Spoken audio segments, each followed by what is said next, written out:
नमस्कार, news point लेकर हाजिर हूं मैं राजीव। दोस्तों, कल रात से देश में शुरू हुआ नया सियासी घटनाक्रम आज थोड़ा और आगे बढ़ा है। जी हां, आप जानते हैं कि नया सियासी घटनाक्रम क्या है। आज राष्ट्रपति द्रौपदी मुर्मू ने जगदीप धनखड़ का इस्तीफा स्वीकार कर लिया है और ऐसा होना भी था क्योंकि आज प्रधानमंत्री नरेंद्र मोदी ने इस इस्तीफे पर अपनी प्रतिक्रिया जो दे दी थी। धनखड़, जगदीप धनखड़ जी को भारत के उपराष्ट्रपति सहित विभिन्न क्षमताओं, ये जो प्रतिक्रिया है जरा उसको स्क्रीन पे ले आइए। प्रतिक्रिया में लिख रहे हैं, श्री जगदीप धनखड़ जी को भारत के उपराष्ट्रपति सहित कई भूमिकाओं में देश की सेवा करने का अवसर मिला है। मैं उनके उत्तम स्वास्थ्य की कामना करता हूं। मैं उनके अच्छे या उत्तम स्वास्थ्य की कामना करता हूं। यह है हिंदी में लिखा हुआ, ऊपर अंग्रेजी में लिखा हुआ नरेंद्र मोदी जी का ट्वीट। इस प्रतिक्रिया से दोस्तों जाहिर हो गया था कि धनखड़ को रोकने की कोई कोशिश नहीं की जाएगी, बल्कि उन्हें तो नरेंद्र मोदी ने यह भी जतला दिया कि आपको उपराष्ट्रपति सहित कई पदों पर काम करने के मौके मिले। इतने अपमानजनक तरीके से विदाई पर तो शायद गालिब भी कोई, जी हां, मिर्जा गालिब की बात कर रहा हूं, मिर्जा गालिब भी कोई शेर लिखते तो वो उलझन में पड़ जाते कि आखिर लिखूं तो क्या लिखूं। जबकि गालिब पहले लिख चुके हैं।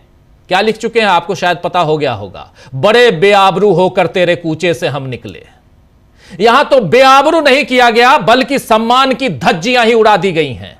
इतने बरसों तक धनखड़ पूरे समर्पण के साथ बीजेपी और नरेंद्र मोदी का ही काम करते हुए दिखे, लेकिन जब कल उन्होंने इस्तीफा दिया तो विपक्ष ने ज्यादा सहानुभूति दिखाई, लेकिन बीजेपी के लोगों ने कोई सहानुभूति नहीं दिखाई। एक ट्वीट नहीं बीजेपी की तरफ से, 12 घंटे तक कुछ नहीं।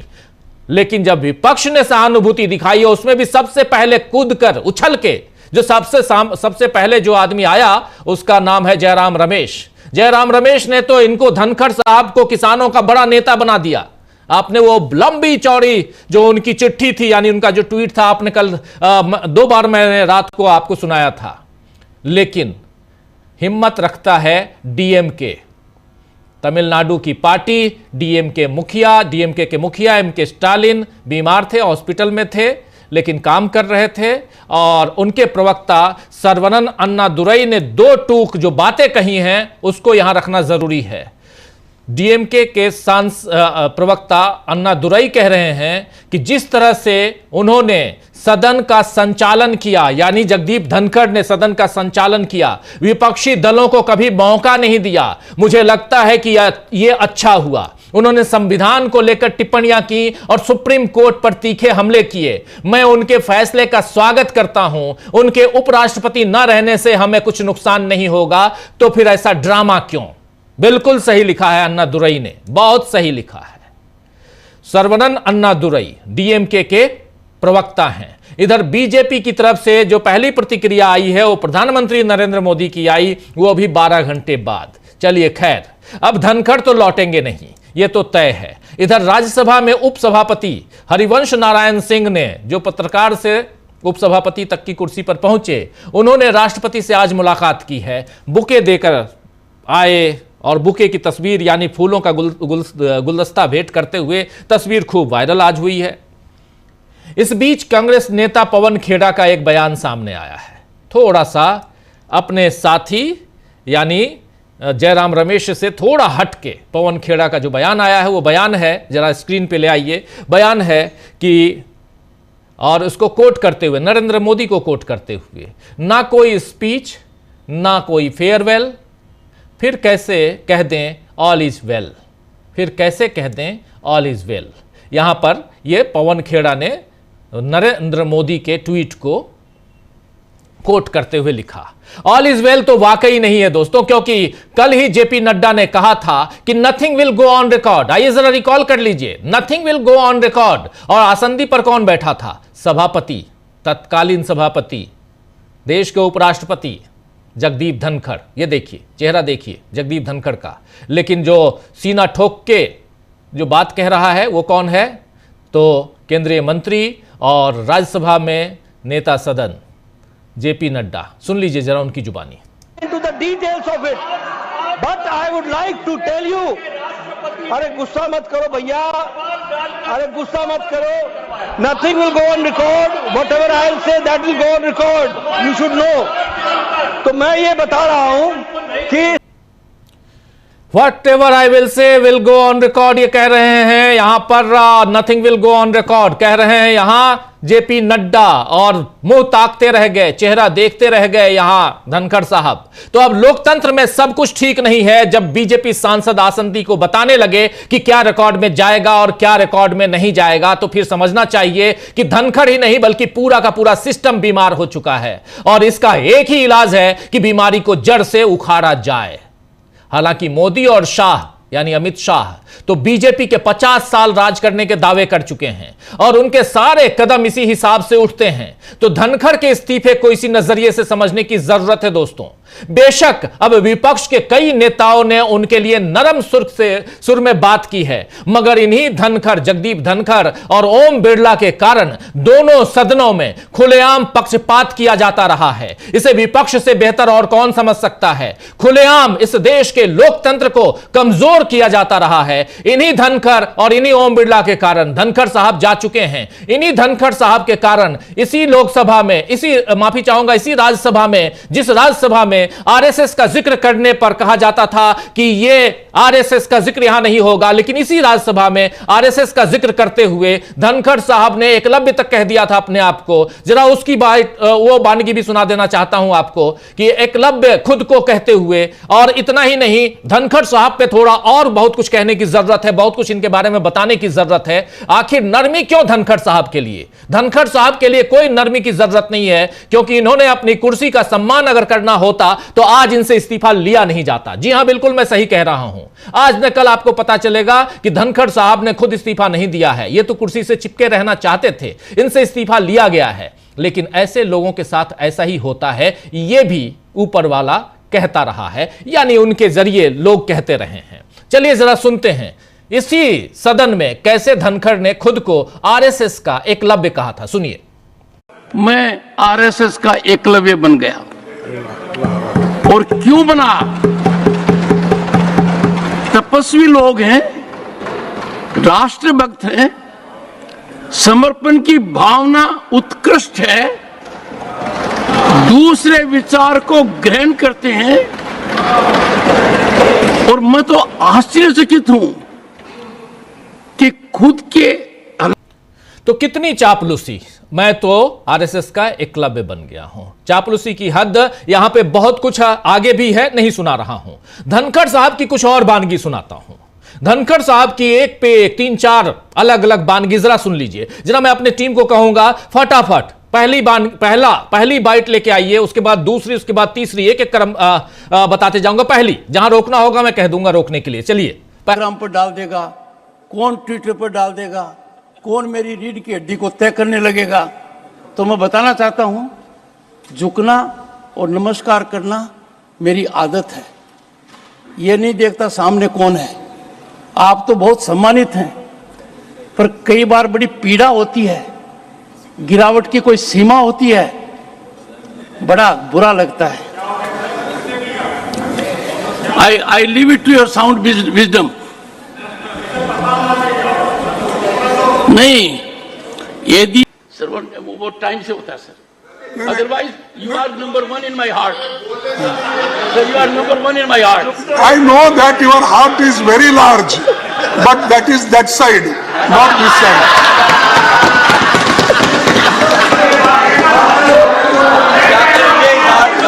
No, the heartless people, sir, Well, helping them. Once again, for a change, leader of the house has a good point.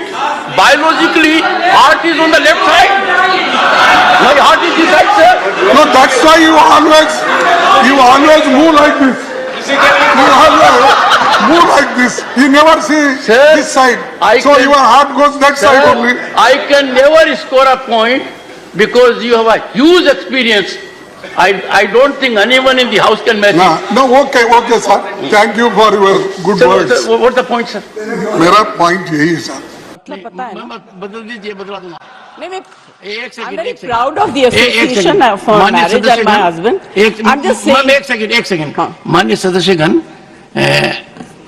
जो नाम यहां आप देखिए, अभी आपने दो बाइटें सुनी। एक रीढ़ की हड्डी की बात कर रहे हैं, क्यों झुकता हूं, और दूसरी बात यहां पर कि जो मल्लिकार्जुन खड़गे साहब बता रहे थे कि आपका दिल जो है वो इधर नहीं बल्कि उधर, यानी सत्ता पक्ष की तरफ है। ये दो बात। लेकिन तीसरी बात बहुत गंभीर, यहां पर जया अमिताभ बच्चन कह के जब उनकी खिंचाई करने की कोशिश की थी, यही धनखड़ साहब थे। अपनी कुर्सी, अपनी आसंदी का कितना सम्मान इन्होंने किया है, उसकी बानगी आपके सामने रख रहा हूं। सोचना आपका काम है। आप इसमें से अगर चाहें तो मोती निकाल लीजिए, आप चाहें तो कंकड़ पत्थर निकाल लीजिए, जो चाहे आप कीजिए। लेकिन यहां पर कुछ चीजें रखना जरूरी है जगदीप धनखड़ के लिए। सुनिए जरा इस बाइट को।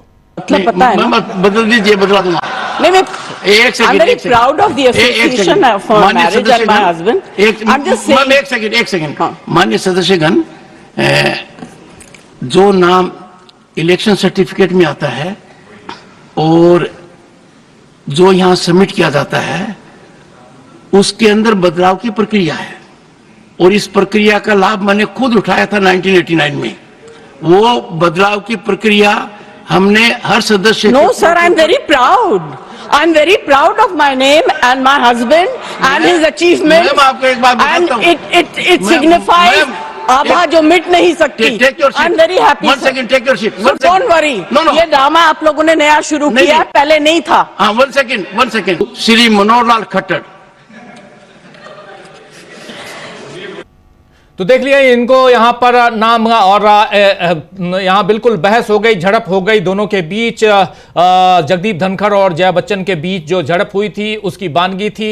लेकिन ये एक बार नहीं बल्कि ये दो तीन बार ऐसी चीजें हुई। और लेकिन इसके बाद और आगे बढ़ते हैं, जरा और कुछ देखिए। धनखड़ साहब की विदाई ऐसे नहीं हुई है, और जो कह रहे हैं डीएमके के प्रवक्ता, वो गलत नहीं कह रहे हैं। कांग्रेस बहुत बड़ी पार्टी है, लेकिन कांग्रेस को अपने अंदर झांकना होगा कि कांग्रेस के अंदर कांग्रेस का पट्टा पहनकर और ऊपर से भगवा चोला पहने हुए कितने लोग हैं, ये कांग्रेस को निकालना होगा। लेकिन बहुत सारी पार्टियां हैं जो समझ रही हैं कि आखिर अंदर खाने क्या है और धनखड़ साहब के लिए क्या कहना चाहिए।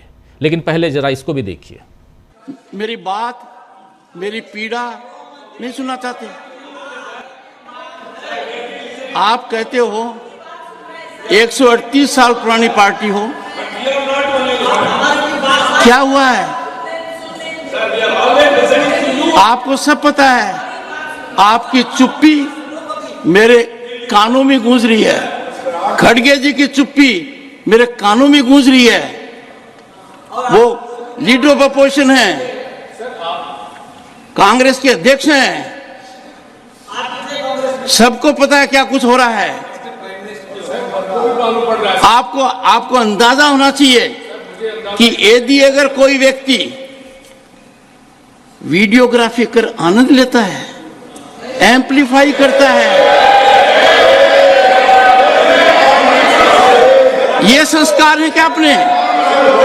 नहीं, ये संस्कार है क्या?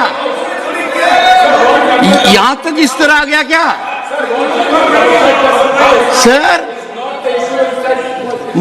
ये है दिग्विजय सिंह जी, मेरी बात सुन लीजिए। जगदीप धनखड़ की कितनी बेइज्जती करो, मुझे कोई चिंता नहीं है। भारत के उपराष्ट्रपति की, किसान समाज की, मेरे वर्ग की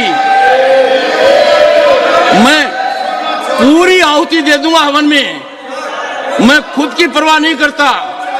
मेरी बेइज्जती कोई करता है, मैं सहन करता हूं, खून की घूंट पीता हूं, पर मैं ये बर्दाश्त कभी नहीं करूंगा कि मेरे पद की गरिमा मैं सुरक्षित नहीं रख पाया। इस सदन की गरिमा को सुरक्षित रखना मेरा काम है। इस पद की गरिमा रखना मेरा काम है। आप अंदाजा नहीं लगा सकते क्या हुआ है। नहीं, आप अंदाजा नहीं लगा सकते। सर, मैं आपकी सुनता, आप एक फोन उठाते और मेरे से कहते, अपने बीच में फोन में वार्ता। तो पद की गरिमा की चिंता है इनको। जब ये कह रहे थे, दरअसल कल्याण बनर्जी जो हैं वो इनकी मिमिक्री कर रहे थे बाहर जब प्रोटेस्ट चल रहा था, और लेकिन उस पर ये नाराज धनखड़ साहब जो हैं, इन्होंने पूरा का पूरा जो विपक्ष है उसको, विपक्ष को मौका नहीं देते थे। ये तो साफ साफ दिखाई दे रहा है। कल की बानगी, कल जब मानसून सत्र की शुरुआत हुई और बोलने के लिए खड़े हुए विपक्ष के नेता मल्लिकार्जुन खड़गे, तो उन्होंने क्या कुछ कहा था जरा वो भी सुन लीजिए। यह आखिरी बात है, आखिरी बारी है, क्योंकि इसके बाद रात को कहानी कुछ और हो गई। जरा सुन लीजिए धनखड़ साहब ने जब पहलगाम और ऑपरेशन सिंदूर पे बातें करने की कोशिश की गई मल्लिकार्जुन खड़गे की तरफ से, उनकी डिमांड जो थी खड़गे साहब की, उस पर क्या कुछ कहा था जगदीप धनखड़ साहब ने, सुनिए। J&K में कम से कम इंटेलिजेंस, इनकी सिक्योरिटी है, उसके बारे में उनका फेल्योर हुआ, ये उन्होंने ही कहा है, लेफ्टिनेंट गवर्नर ने कहा है इसमें इंटेलिजेंस फेल्योर है, ये एक्सेप्ट उन्होंने ही किया, ये हमारी बात नहीं सर। CDS उपसेना प्रमुख और एक वरिष्ठ डिफेंस अटैची ने कुछ बेहद संवेदनशील खुलासे भी उन्होंने किए, जहां पर नहीं, मैं सुनता हूं उनका, मेरा एक ही मिनट सुनिए, one minute please, only 1 minute मेरा सुनिए, उसके बाद उनको दीजिए प्लीज। सर, विषय ये है, इन विषयों पे मुझे विषय प्रश्न नहीं है, ये पहलगाम एंड ऑपरेशन सिंदूर के बारे में आपने जो दुनिया को बताया, हमको बताया, हिंदुस्तान के लोगों को बताया, उसकी बात कर रहा हूं। हमारे को इंफॉर्मेशन तो देना चाहिए हमारे से। तो सुन रहे थे आप, यहां पर बोलने नहीं देना चाह रहे थे जगदीप धनखड़, लेकिन फाइनली इतना लंबा अनुभव, 55 साल से ज्यादा का अनुभव है मल्लिकार्जुन खड़गे का, और वो भी सिर्फ और सिर्फ कांग्रेस के वफादार सिपाही के रूप में, और इसलिए यहां पर वो बोल गए जो बोलना चाहते थे। मल्लिकार्जुन खड़गे वो बोल गए, रोकना टोकना चाहते थे, अपनी ईमानदारी अपनी पार्टी के खाते में देना चाहते थे, दिखाना चाहते थे जगदीप धनखड़, लेकिन नहीं दिखा पाए। कहानी की शुरुआत यहीं से होती है। इसीलिए ये वीडियो, आखिरी वीडियो आप तक हम पहुंचा रहे थे कि यहां कल हुआ क्या था। और इसके बाद जेपी नड्डा को बार बार खड़े करने के लिए कह रहे थे आप धनखड़ साहब, और जेपी नड्डा खड़े हुए और कह रहे हैं कि nothing will go on record. कहानी की शुरुआत हो गई थी, लेकिन इसके बाद क्या होता है, चलिए हमारे स्क्रिप्ट की शुरुआत जो है वो हो चुकी है, जरा और आगे बढ़ते हैं। कल ही राहुल गांधी ने फिर कहा था कि हमें बोलने नहीं दिया जा रहा है, याद कीजिए आप, संसद में, लोकसभा में। आज भी राहुल गांधी और अखिलेश यादव समेत विपक्ष के तमाम नेताओं ने संसद के मकर द्वार पर, मकर द्वार जो है यह नए संसद का एक दरवाजा है, मकर द्वार पर SIR को लेकर, यानी स्पेशल इंटेंसिव रिवीजन को लेकर प्रदर्शन किया है, ताकि सत्ता में बैठे लोगों तक यह संदेश, यह तस्वीर देखिए, यह संदेश पहुंचे कि जिस तरह लोकतंत्र को खत्म करने का काम बीजेपी कर रही है, उसका तमाशा चुपचाप बैठकर देखा नहीं जाएगा, बल्कि हर संभव आवाज उठाई जाएगी। गौरव गोगोई ने इस बारे में मीडिया से बातें की है, क्या कुछ कहा है, आइए जरा गौरव गोगोई, लोकसभा में विपक्ष के उपनेता गौरव गोगोई ने जो बातें कही हैं सुन लीजिए उनकी जुबानी। तरीके से सत्ता पक्ष, केंद्र सरकार के मंत्री सदन को गुमराह कर रहे हैं। साफ साफ बात यह है कि वो बिहार में जो वोटर रिवीजन हो रहा है, स्पेशल इंटेंसिव रिवीजन, उस पर चर्चा नहीं चाहते। आज तक उन्होंने स्पष्ट रूप से नहीं कहा है कि SIR पे चर्चा हो, और बार बार गुमराह कर रहे हैं। सरकार ने आज तक नहीं कहा है कि वो SIR पे चर्चा चाहते हैं। और जहां तक आई दूसरी बात, पहलगाम और ऑपरेशन सिंदूर को लेकर अब तक सरकार के तरफ से कोई स्पष्टीकरण नहीं कि ये चर्चा होगी कब, कोई तारीख नहीं बांधी। 1 महीने के सत्र में ये कब लिया जाएगा, सत्र के अंत में, सत्र के मध्यम समय में कब लिया जाएगा। तो हम तो बार बार ये मांग कर रहे हैं कि सरकार ये बताए कि अगर वो पहलगाम और ऑपरेशन सिंदूर के ऊपर चर्चा के लिए तैयार हैं। 16 घंटे का विवरण उन्होंने किया आदरणीय किरण रिजिजू जी ने। तो ये चर्चा कब शुरू होगी वो डेट बताएं, तारीख बताएं, और ये भी बताएं कि एसआईआर पर वो करेंगे कि नहीं करेंगे।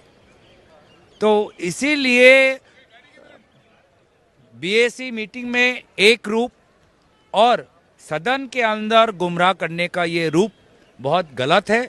अगर विपक्ष को भी माइक दिया जाता, हम भी अपना बात रख पाते, तो सीधा सीधा दूध का दूध पानी का पानी हो जाता।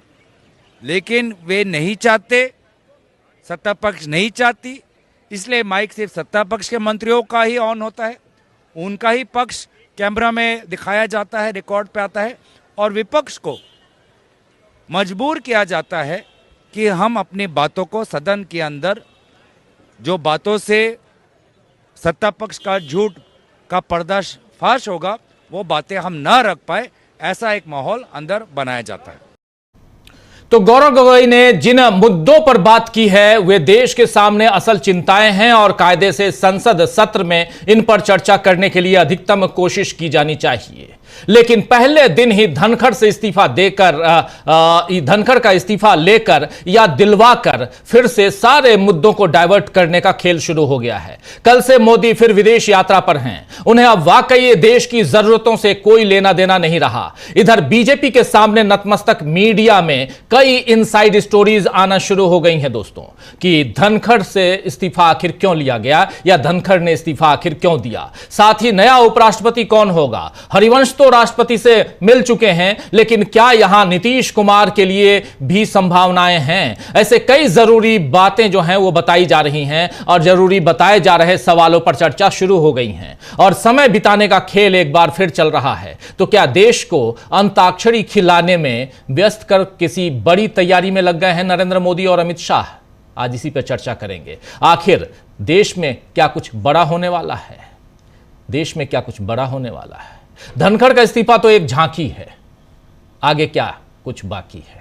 चलिए शुरुआत करते हैं। हमारे साथ कुछ वरिष्ठ साथी जुड़े हुए हैं, उनसे आपका पहले परिचय करवाता हूं, फिर आगे बढ़ते हैं। जरा स्क्रीन पर हमारे तमाम साथियों को ले आइए और एक बहुत गंभीर चर्चा। देखिए इस वक्त हमारे साथ 4 वरिष्ठ साथी जुड़े हुए हैं। प्रोफेसर रविकांत जी हैं, प्रशांत टंडन जी हैं, शकील अख्तर जी हैं और अमलेंदु उपाध्याय जी हैं। आप चारों का स्वागत इस्तकबाल है। स्वागत इस्तकबाल। अब तमाम दोस्त साथी शुभचिंतक आप सबका जो अब तक जुड़ चुके हैं उनका भी, जो जुड़ने वाले हैं उनका भी स्वागत है। सीधे शकील जी पहले आपके पास आना चाहता हूं। कल से लेकर आज तक रात को 12:45 बजे तक, यानी 12:45 तक हम लोग चर्चा कर रहे थे और उसमें भी धनखड़ साहब का इस्तीफा।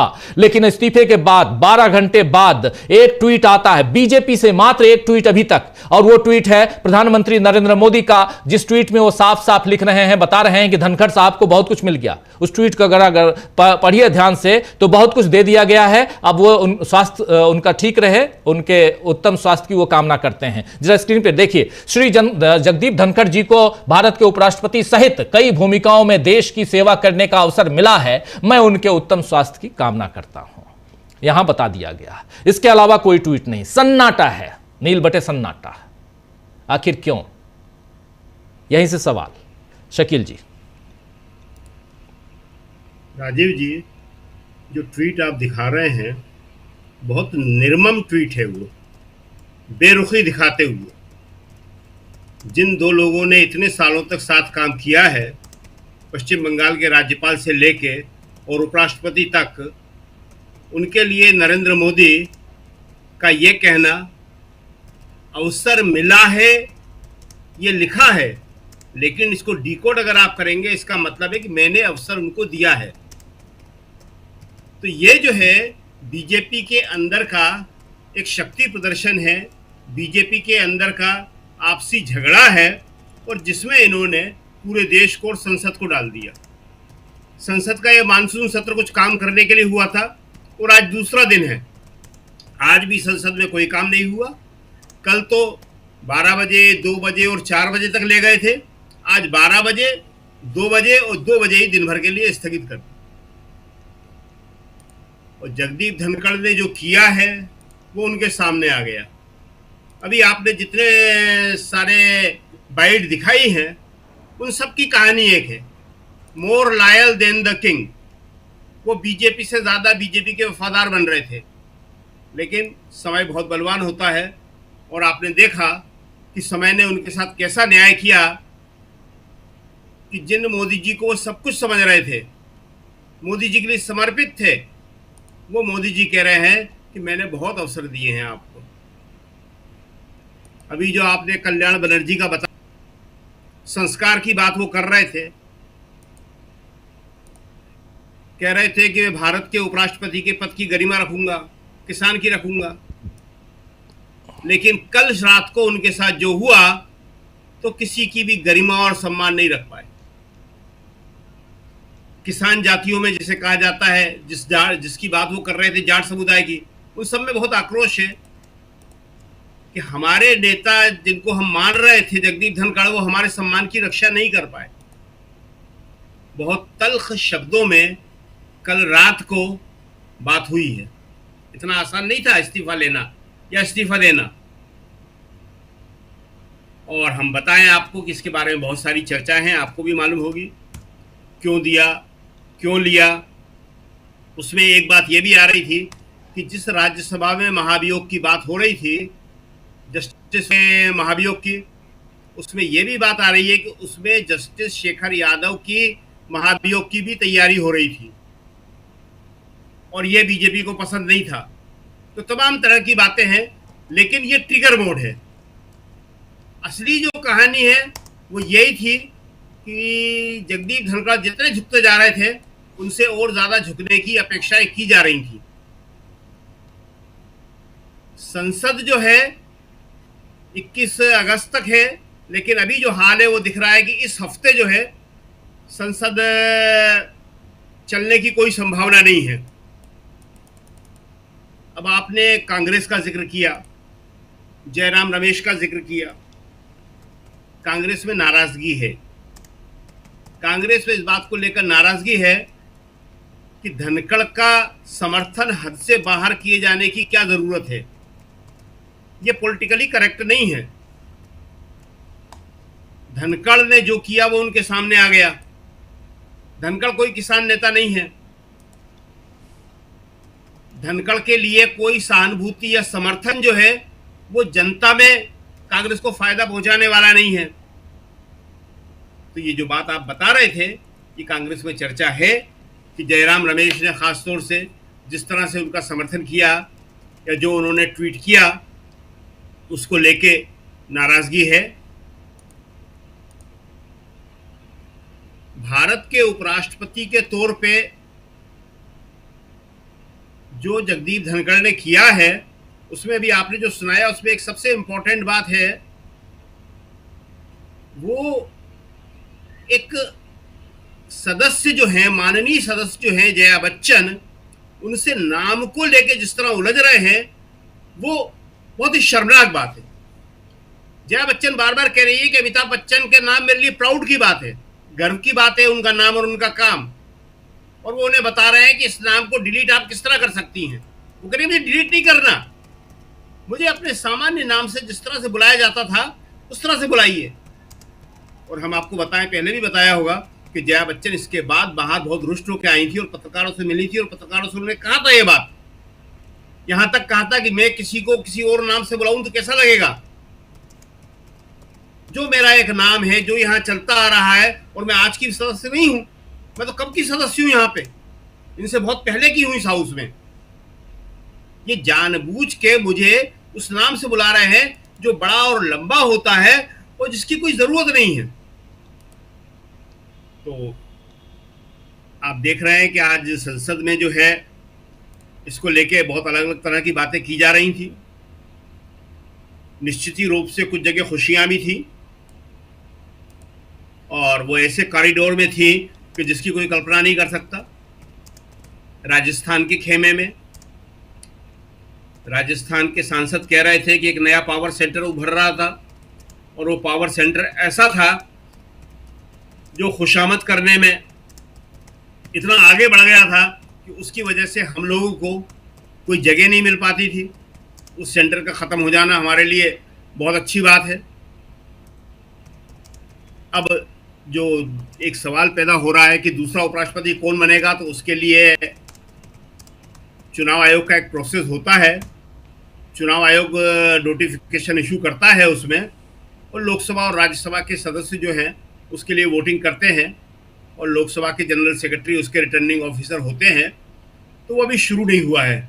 हालांकि आज उसकी चर्चा थी सदन में, संसद में, कि वो कब से शुरू होगा, चुनाव आयोग कब से नोटिस इशू करेगा और क्या होगा, लेकिन अभी उसके बारे में कुछ हुआ नहीं है।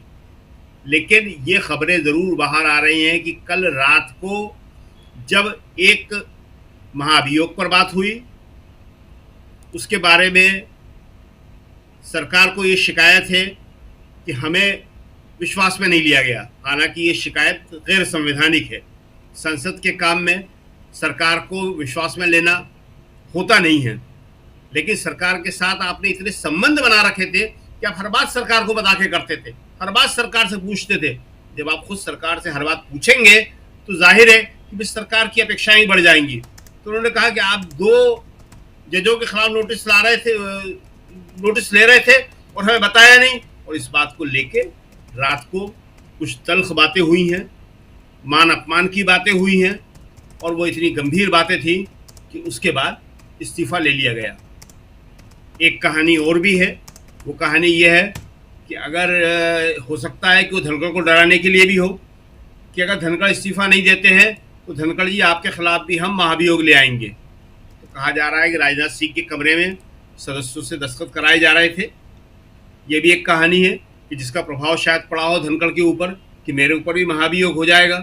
अगर हो जाता तो धनखड़ को बचाने वाला कोई नहीं था, क्योंकि उन्होंने विपक्ष के साथ तो कोई ऐसा बर्ताव किया नहीं था कि विपक्ष उनके समर्थन में आता। तो आज ये सारी की सारी कहानियां थी, लेकिन सबको मिला के सबसे बड़ी बात यह थी कि धनखड़ के साथ कोई समर्थन नहीं दिख रहा है। धनखड़ को लेके कोई सहानुभूति नहीं है लोगों के बीच में। कांग्रेस की जहां तक बात है, कांग्रेस में भी कोई सहानुभूति नहीं है। और कांग्रेस में जो आपने बताया कि इस बात को लेके नाराजगी है कि जिस तरह से कांग्रेस के नेता या सांसद जी जयराम रमेश समर्थन कर रहे हैं धनखड़ का, वो कांग्रेस के हाईकमान को ठीक नहीं लग रहा है। जी बिल्कुल बिल्कुल। प्रशांत टंडन जी क्या कहेंगे इस पूरे तमाम घटनाक्रम पर? निगाहें आपकी भी टिकी हुई हैं और जगदीप धनखड़ सामने हैं, लेकिन आगे क्योंकि अब बात क्यों इस्तीफा हुआ, क्या हुआ, इस पे जब होगा बहुत सारी बातें हम लोग कर चुके हैं, लेकिन आगे क्या कुछ चल रहा है, क्या कुछ होने जा रहा है? जी, इसी वे कारण राजीव जी हम लोगों ने कल रात को जो चर्चा की थी वही कारण अखबारों में बाकी जगह में भी आ रहे हैं जी। और उससे कहीं कहानी इधर उधर नहीं है। जस्टिस यशवंत वर्मा का मामला है।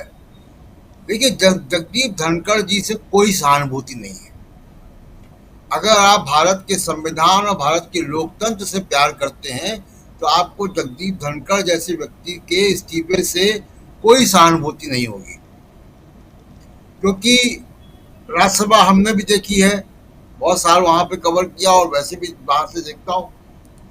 जगदीप धनखड़ जैसा सभापति राज्यसभा के इतिहास में नहीं आया। इतने निम्न स्तर का कॉन्डक्ट, उनकी जो कार्यशैली, भाषा, हस्तक्षेप, हर जगह किसी विपक्षी नेता का ही बोलने नहीं दिया। अभी जया बच्चन का आपने सुनाया, कितना सीनियर जया बच्चन है, 5वीं बार मेरे ख्याल से पहुंची है राज्यसभा में, और उनको जगदीप धनखड़ कैसे तंज कर रहे हैं।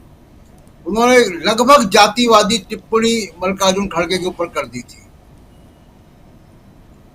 राहुल गांधी पर मेरठ में एक पब्लिक मीटिंग में उन लोगों ने लगभग लोगों को भड़काने का काम कर दिया था कि राहुल गांधी को के खिलाफ जो है आप कुछ करो। तो इस तरीके का व्यक्ति, इसको अपने पद की मर्यादा का नहीं, इसको अपनी उम्र का ख्याल नहीं था, इस कुर्सी में बैठा उस कुर्सी का सम्मान नहीं था। और राज्यसभा को तो हाउस ऑफ एल्डर्स कहते हैं, वहां पे तो क्वालिटी ऑफ डिबेट बहुत अच्छा होता है। यहाँ वेंकैया नायडू बैठे हैं, तमाम लोग बैठे हैं, किसी ने इस तरीके का नहीं किया। और सब पॉलिटिकल प्लेटफॉर्म से आते हैं, शंकर दयाल शर्मा से लेके तमाम लोगों को हम लोगों ने देखा है वहां पे। जगदीप धनखड़ केवल एक उनको रेफरी के तौर पर बिठाया गया, वो प्लेयर के तौर पे, जो आपने तमाम सुनाई, वो प्लेयर के तौर पे काम करते थे। विशुद्ध बीजेपी के नेता बन जाते थे आसन पे बैठकर। और बुरा लगता है कि अगर कोई इतने बड़े आसन पर बैठकर और बड़ी बेशर्मी के साथ चाटुकारिता करे प्रधानमंत्री की और सत्ता की, तो देखकर बड़ा अफसोस लगता है कि ये इतना गरिमापूर्ण स्थान है, कुर्सी जहां वो बैठे हुए थे, इसलिए इनसे कोई सहानुभूति नहीं है। अब आप देखिए कि वो क्या कर रहे थे। वो लगातार संवैधानिक संस्थाओं को कमजोर करने का काम कर रहे थे वहां बैठकर। सुप्रीम कोर्ट के खिलाफ बहुत ज्यादा वोकल थे। तमाम तीखी प्रतिक्रियाएं जो नहीं होनी चाहिए। हमारे संविधान में सेपरेशन ऑफ पावर का सिद्धांत है। इन्होंने बेसिक स्ट्रक्चर के सिद्धांत पे हमला किया, डॉक्ट्रिन पे हमला किया। इन्होंने 142 इसके तहत सुप्रीम कोर्ट ने जो मामला अभी लंबित है वहां पे सुप्रीम कोर्ट में, प्रेसिडेंट और गवर्नर का जो टाइम लिमिट उन्होंने की कि कितने समय तक आप बिल को रोक सकते हो, उस पर उन्होंने कहा कि 142 जो है वो न्यूक्लियर बॉम्ब है, न्यूक्लियर मिसाइल है, न्यूक्लियर मिसाइल दाग दी सुप्रीम कोर्ट ने। आप उपराष्ट्रपति होके ऐसी बात करोगे सुप्रीम कोर्ट के लिए, एक दूसरे विंग के लिए संविधान के, तमाम इस तरीके की बातें उन्होंने की हैं। और आप देखिए कि विदाई कैसी हो रही, कि विदाई समारोह भी नहीं हो रहा है। आमतौर पे जब उपराष्ट्रपति या चेयरमैन जाते हैं तो सम्मान होता है, उनका विदाई समारोह राज्यसभा में होता है, उनके लिए भाषण दिए जाते हैं, सब लोग भाषण देते हैं, अच्छी अच्छी बातें कहते हैं। वो भी नहीं होगा। और आज जब हरिवंश सिंह आसन पर बैठे तो उन्होंने नाम तक नहीं लिया इनका, जो उपसभापति हैं उन्होंने नाम तक नहीं लिया, औपचारिक घोषणा भी नहीं की कि इस सदन के सबसे बड़े अधिकारी ने इस्तीफा दे दिया है। तो जगदीप धनखड़ जी से कोई सहानुभूति नहीं है। और जिस तरीके का उनका बर्ताव था विपक्ष के नेताओं के प्रति, वो बहुत ही जिसको कहें कि निम्न स्तर का था। अब ये बीजेपी के अंदर की पावर स्ट्रगल है, जिसमें ये बगैर वतन के शहीद हो गए। ये बीजेपी के अंदर की पावर स्ट्रगल में फंस गए वो, और उसमें वो ज्यादा और एम्बिशियस थे। ये भी बातें होती थी कि राष्ट्रपति बनना चाहते हैं, राष्ट्रपति पद की उम्मीदवारी चाहते थे, शायद वो नहीं मिली या उस पर कोई आश्वासन नहीं मिला तो सरकार की आलोचना भी शुरू कर दी इन्होंने, किसानों को लेकर और तमाम चीजों को लेकर।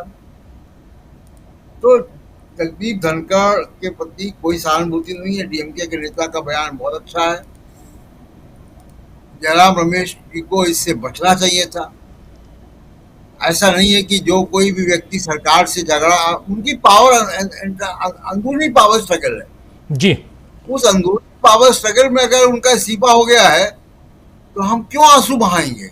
हम उनका पिछला देखेंगे किस तरीके से उन्होंने हाउस को चलाया है, जो बहुत शर्मनाक था, संसदीय गरिमा को आघात पहुंचाने वाला था। उनका इस्तीफा जो है हुआ तो बहुत अच्छा हुआ।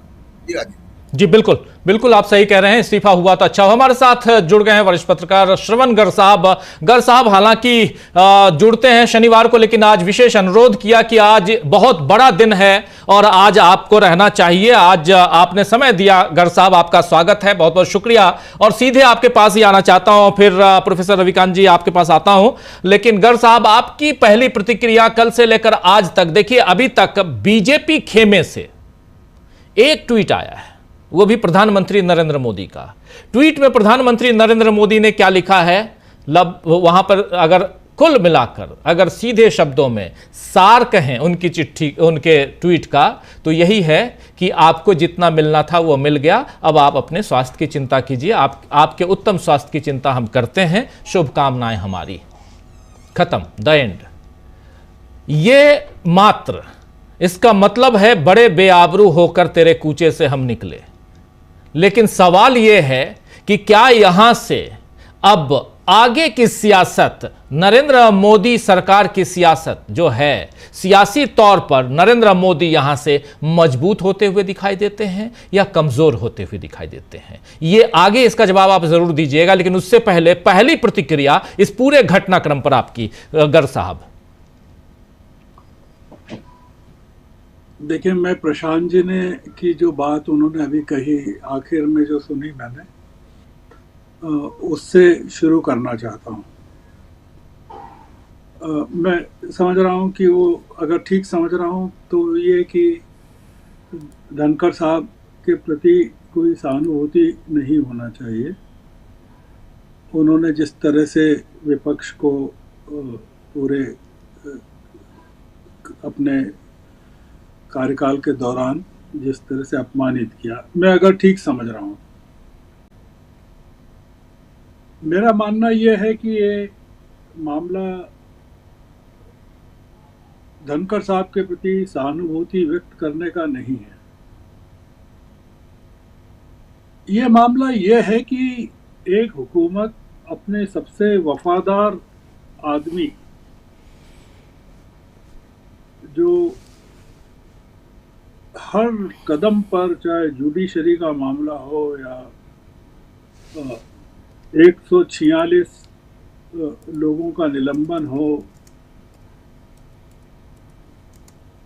बहुत सारे उदाहरण हैं, वो खड़ा रहा सरकार के साथ, एकलव्य बन के आरएसएस का। उसके साथ अगर इस तरह का व्यवहार कर रही है तो चिंता ये है कि ये सरकार या हुकूमत क्या कर सकती है। अगर हम धनखड़ के साथ जो हुआ उसको जस्टिफाई करते हैं कि ये तो अच्छा हुआ, तो हमको इस बात पर भी विचार करना पड़ेगा कि क्या सरकार उनकी जगह कोई ऐसे व्यक्ति को लाएगी या लाई है जो विपक्ष के प्रति ज़्यादा सहानुभूति व्यक्त करने वाला होगा या है, कि और ज़्यादा क्रूर तरीके से पूरी व्यवस्था को चलाएगा। हरिवंश जी हमारे मित्र रहे हैं, पत्रकार रहे हैं, उनके साथ कई यात्राएं की हैं। जो कृषक कानून पारित हुए थे वो उस समय आसंदी पर हरिवंश जी बैठे थे, और हरिवंश जी में प्रधानमंत्री का जो यकीन रहा है वो धनखड़ के मुकाबले हमने देखा है कि ज्यादा रहा है। और ये भी संभव है कि कोई उपराष्ट्रपति की जगह पर नहीं आए, क्योंकि जरूरत ही नहीं है। साल में संसद के 3 या 4 सत्र चलाना है, उसमें अगर एक उपसभापति है राज्यसभा में तो वो चला लेगा, तो हरिवंश जी उसको चला लेंगे। तो क्या आप मानते हैं कि वो विपक्ष के प्रति धनखड़ जी के मुकाबले ज्यादा सहानुभूति रखेंगे और विपक्ष को उसका स्वागत करना चाहिए? ये सवाल है। आप जब या हम जब ये कहते हैं कि धनखड़ जी ने ये किया विपक्ष के साथ और अच्छा हुआ, तो हम प्रकारांतर से सरकार के हाथ मजबूत करते हैं कि देखिए हमारे कदम को जस्टिफाई किया जा रहा है, चाहे हमने मांगा हो इस्तीफा या उन्होंने दिया हो। तो मेरा थोड़ा सा यकीन, मेरा जो विचार है इस माने में थोड़ा भिन्न है इसलिए नहीं है कि मैं हरिवंश ये धनखड़ जी के प्रति कोई सहानुभूति है, मैं इसमें ग्रैंड डिजाइन देख रहा हूं कि हम देश किस दिशा में ले जा रहे हैं। ये लोग टॉलरेंस का जो लेवल है आलोचना के प्रति या विपक्ष को अगर मार्जिनल कंसेशन भी मिल जाए उसके प्रति, तो ये सत्ता अपने पुराने एहसान सारे भूल जाती है कि धनखड़ जी ने अतीत में हमारे साथ क्या किया। कि अगर 3:53 तक कुछ नहीं है, वो 3:53 पर एक गवर्नमेंट की तरफ से सूचना आती है कि धनखड़ जी जा रहे हैं जयपुर। इसका मतलब है, मैं जो समझ रहा हूं कि जो कुछ हुआ है वो 11 बजे और 3:53 के बीच में हुआ है, और जो बाद में हुआ है वो बहुत सारी चीजों का कल्मिनेशन है। अपोजिशन के प्रस्ताव को स्वीकार करना, बीजेपी के मेंबर्स का नहीं होना, जस्टिस वर्मा के मामले में, जस्टिस यादव के मामले में कुछ नहीं करना, बहुत सारी चीजें हैं। अगर हम इस मुद्दे को, इस पूरे डिस्कशन को इस बिंदु पर ले आएंगे कि धनखड़ जी के साथ क्या हुआ, ठीक हुआ, तो जेपी नड्डा अगर ये कहते हैं धनखड़ जी की उपस्थिति में कि मैं जो कह रहा हूं वही रिकॉर्ड में जाएगा, आप जो कह रहे हैं वो रिकॉर्ड में नहीं जाएगा, इसका मतलब है कि वो प्रिसाइडिंग ऑफिसर की भूमिका में एक कॉन्स्टिट्यूशनली अपॉइंटेड आदमी नहीं है, बल्कि सदन का नेता है या एक मंत्री है। हमको जो इसमें पूरा पढ़ना चाहिए पूरे मामले में, धनखड़ जी के मामले में, वो ये देखना चाहिए कि जो सरकार का टॉलरेंस है वो एक्सपोज हो गया कि कितना, मतलब हमको जो ऊपर दिख रहा है जीरो टॉलरेंस, वो उससे भी काफी ज्यादा कमजोर है। मतलब वो, मतलब अपनी पार्टी में भी जीरो टॉलरेंस है, और जीरो टॉलरेंस ही नहीं है, इस तरह का टॉलरेंस है कि अगर खड़गे जी को बोलने का मौका दे दिया, जो थोड़े समय तक पहलगाम पर इतना बोला या इतना बोला, उसको भी बर्दाश्त नहीं करना है, और वो चीज लोकसभा में नहीं हो रही है। इसका मतलब है कि लोकसभा में कोऑपरेशन स्पीकर का ज्यादा मिल रहा था या है, और राज्यसभा में नहीं मिल रहा था।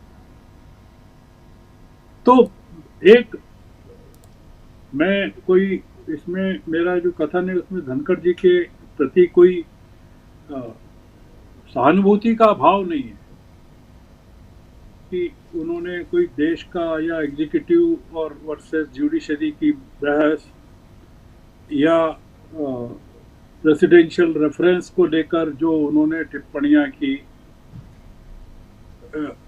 बहुत सारी चीजें हैं जो उनके खिलाफ ही हैं धनखड़ जी के। पर इसका लेसन जो निकालना चाहिए वो ये है कि ये जो हुकूमत है अपने सबसे वफादार लोगों के साथ भी निर्ममता से उनका पॉलिटिकल मैसेकर कर सकती है। तो अपोजिशन और जो और लोग हैं इंडिपेंडेंट थिंकिंग वाले, उनके लिए ये खतरे की घंटी है। हम अपनी बहस को अगर धनखड़ जी पर केंद्रित कर देंगे कि उनके साथ अच्छा हुआ, उन्होंने अतीत में ये किया, तो मेरे ख्याल से भविष्य की तरफ, यानी आप सोचिए कि बहस ये चल रही थी कि 17 सितंबर को नरेंद्र मोदी इस्तीफा देंगे कि नहीं 75 के होने पर, और खबर 21 तारीख को ये आती है कि एक 74 साल के आदमी ने जो उपराष्ट्रपति और सभापति था उसका इस्तीफा हो गया। आप सोचिए कि जब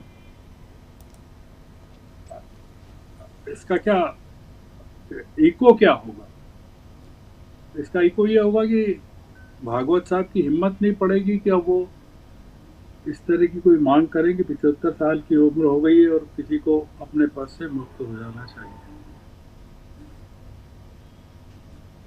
मेरा मतलब ये मेरा व्यक्तिगत निजी विचार है, क्योंकि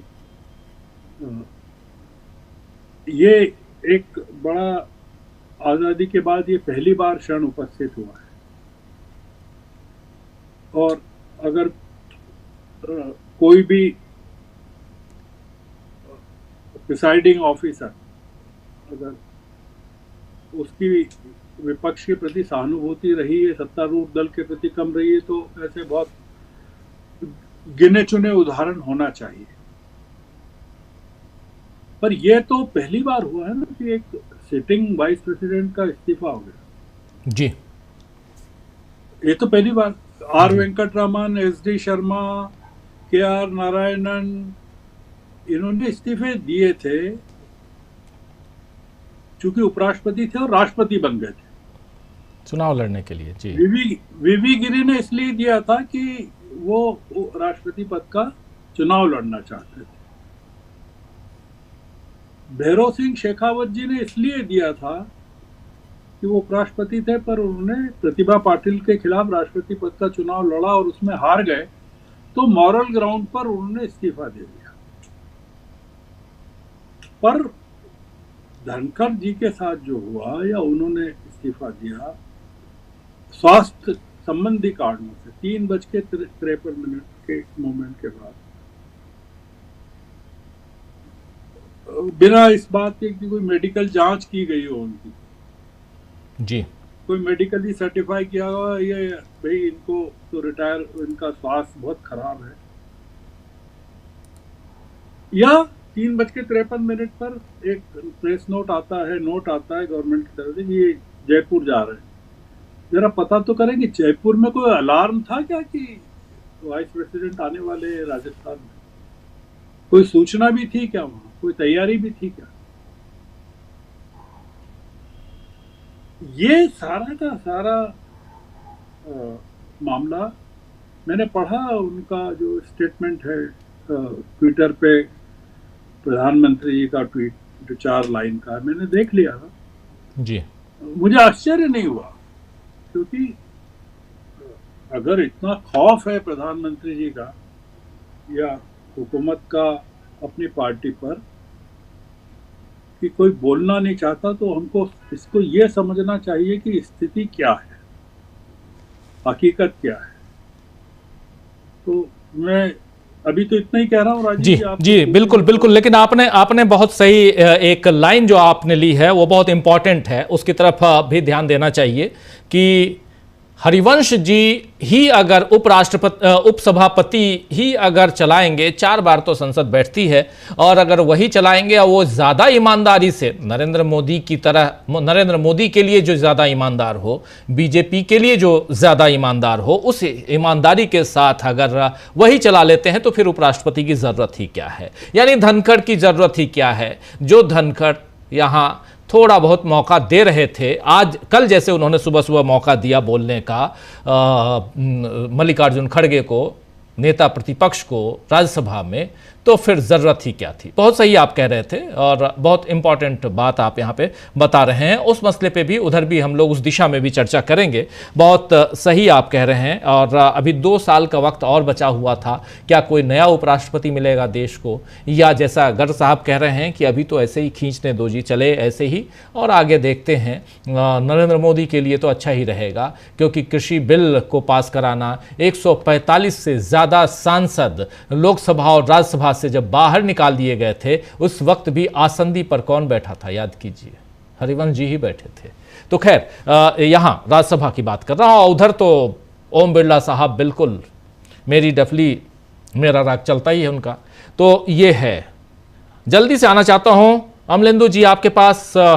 प्रोफेसर रविकांत जी शायद उनका वीडियो डाउन हो गया है, लेकिन अमलेंदु जी कैसे आप देखते हैं इस पूरे घटनाक्रम को? आगे की चर्चा भी करेंगे और ये तो सिर्फ झांकी है, आगे क्या कुछ बाकी है इसकी बात भी करेंगे। लेकिन पहले, क्योंकि अभी बहुत कुछ होना बाकी है और नरेंद्र मोदी कल से 3 दिवसीय विदेश यात्रा पे भी जा रहे हैं। निश्चिंत होकर वो जा रहे हैं या चिंता लेकर जा रहे हैं? गर्ग साहब जैसे बता रहे हैं उस हिसाब से तो मुझे लगता है कि वो निश्चिंत होकर, अब ज़्यादा निश्चिंत हो गए हैं, आराम से जा रहे हैं।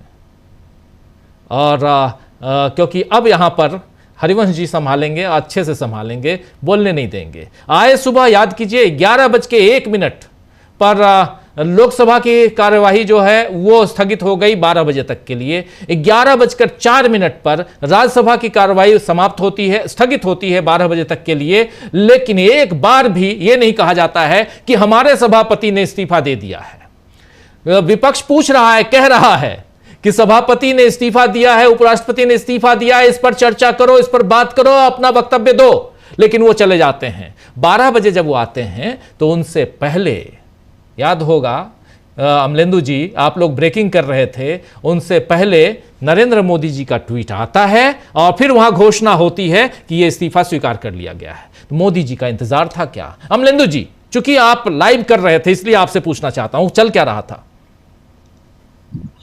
बिल्कुल राजीव जी, जिस समय लाइव चल रहा था हमने ये चर्चा भी की कि जब संसद की कार्रवाई शुरू हुई, मतलब राज्यसभा की कार्रवाई शुरू हुई, हरिवंश जी ने ये सूचना नहीं दी।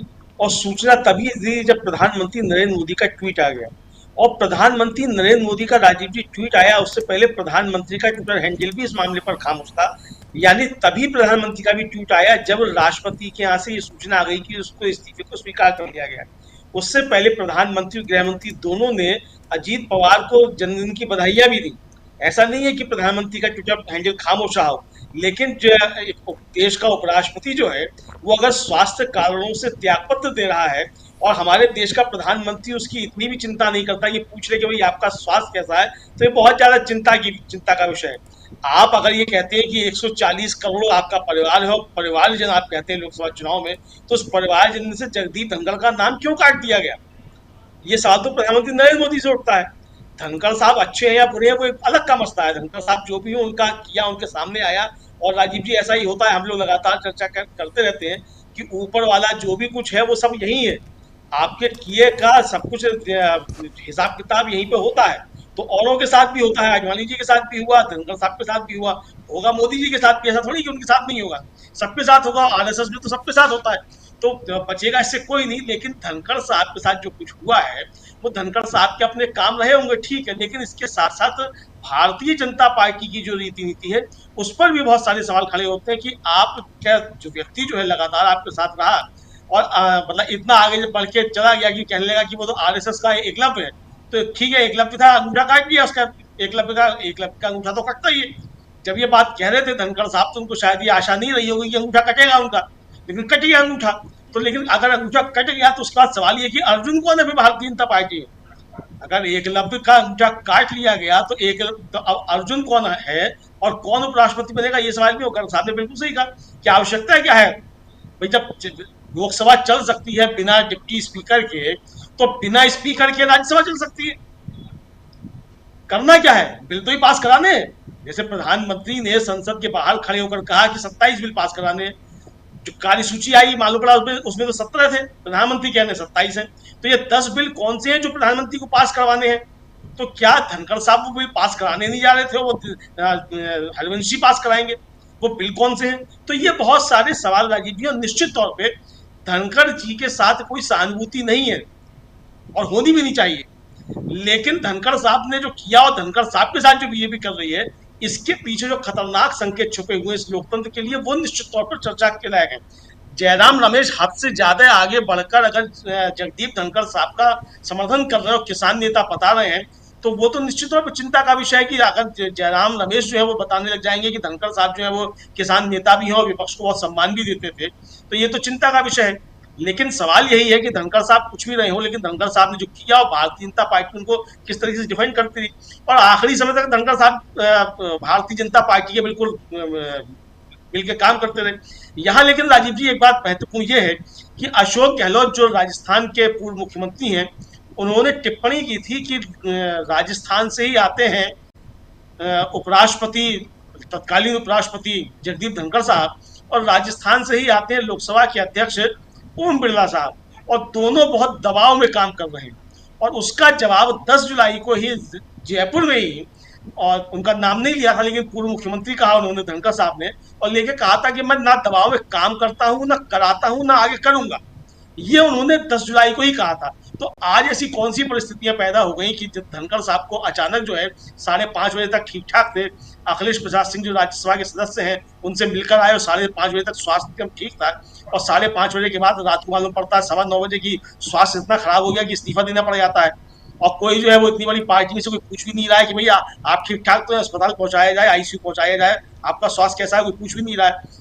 अगले दिन जाकर यानी आज जाके 12 बजे जो है उसके बाद जब प्रधानमंत्री का ट्वीट आता है, और उसके अलावा राजीव जी भारतीय जनता पार्टी की तरफ से किसी का कोई जो है कुशल क्षेम पूछने का ना ट्वीट है ना बयान है कि भाई आप ठीक ठाक हैं कि नहीं है।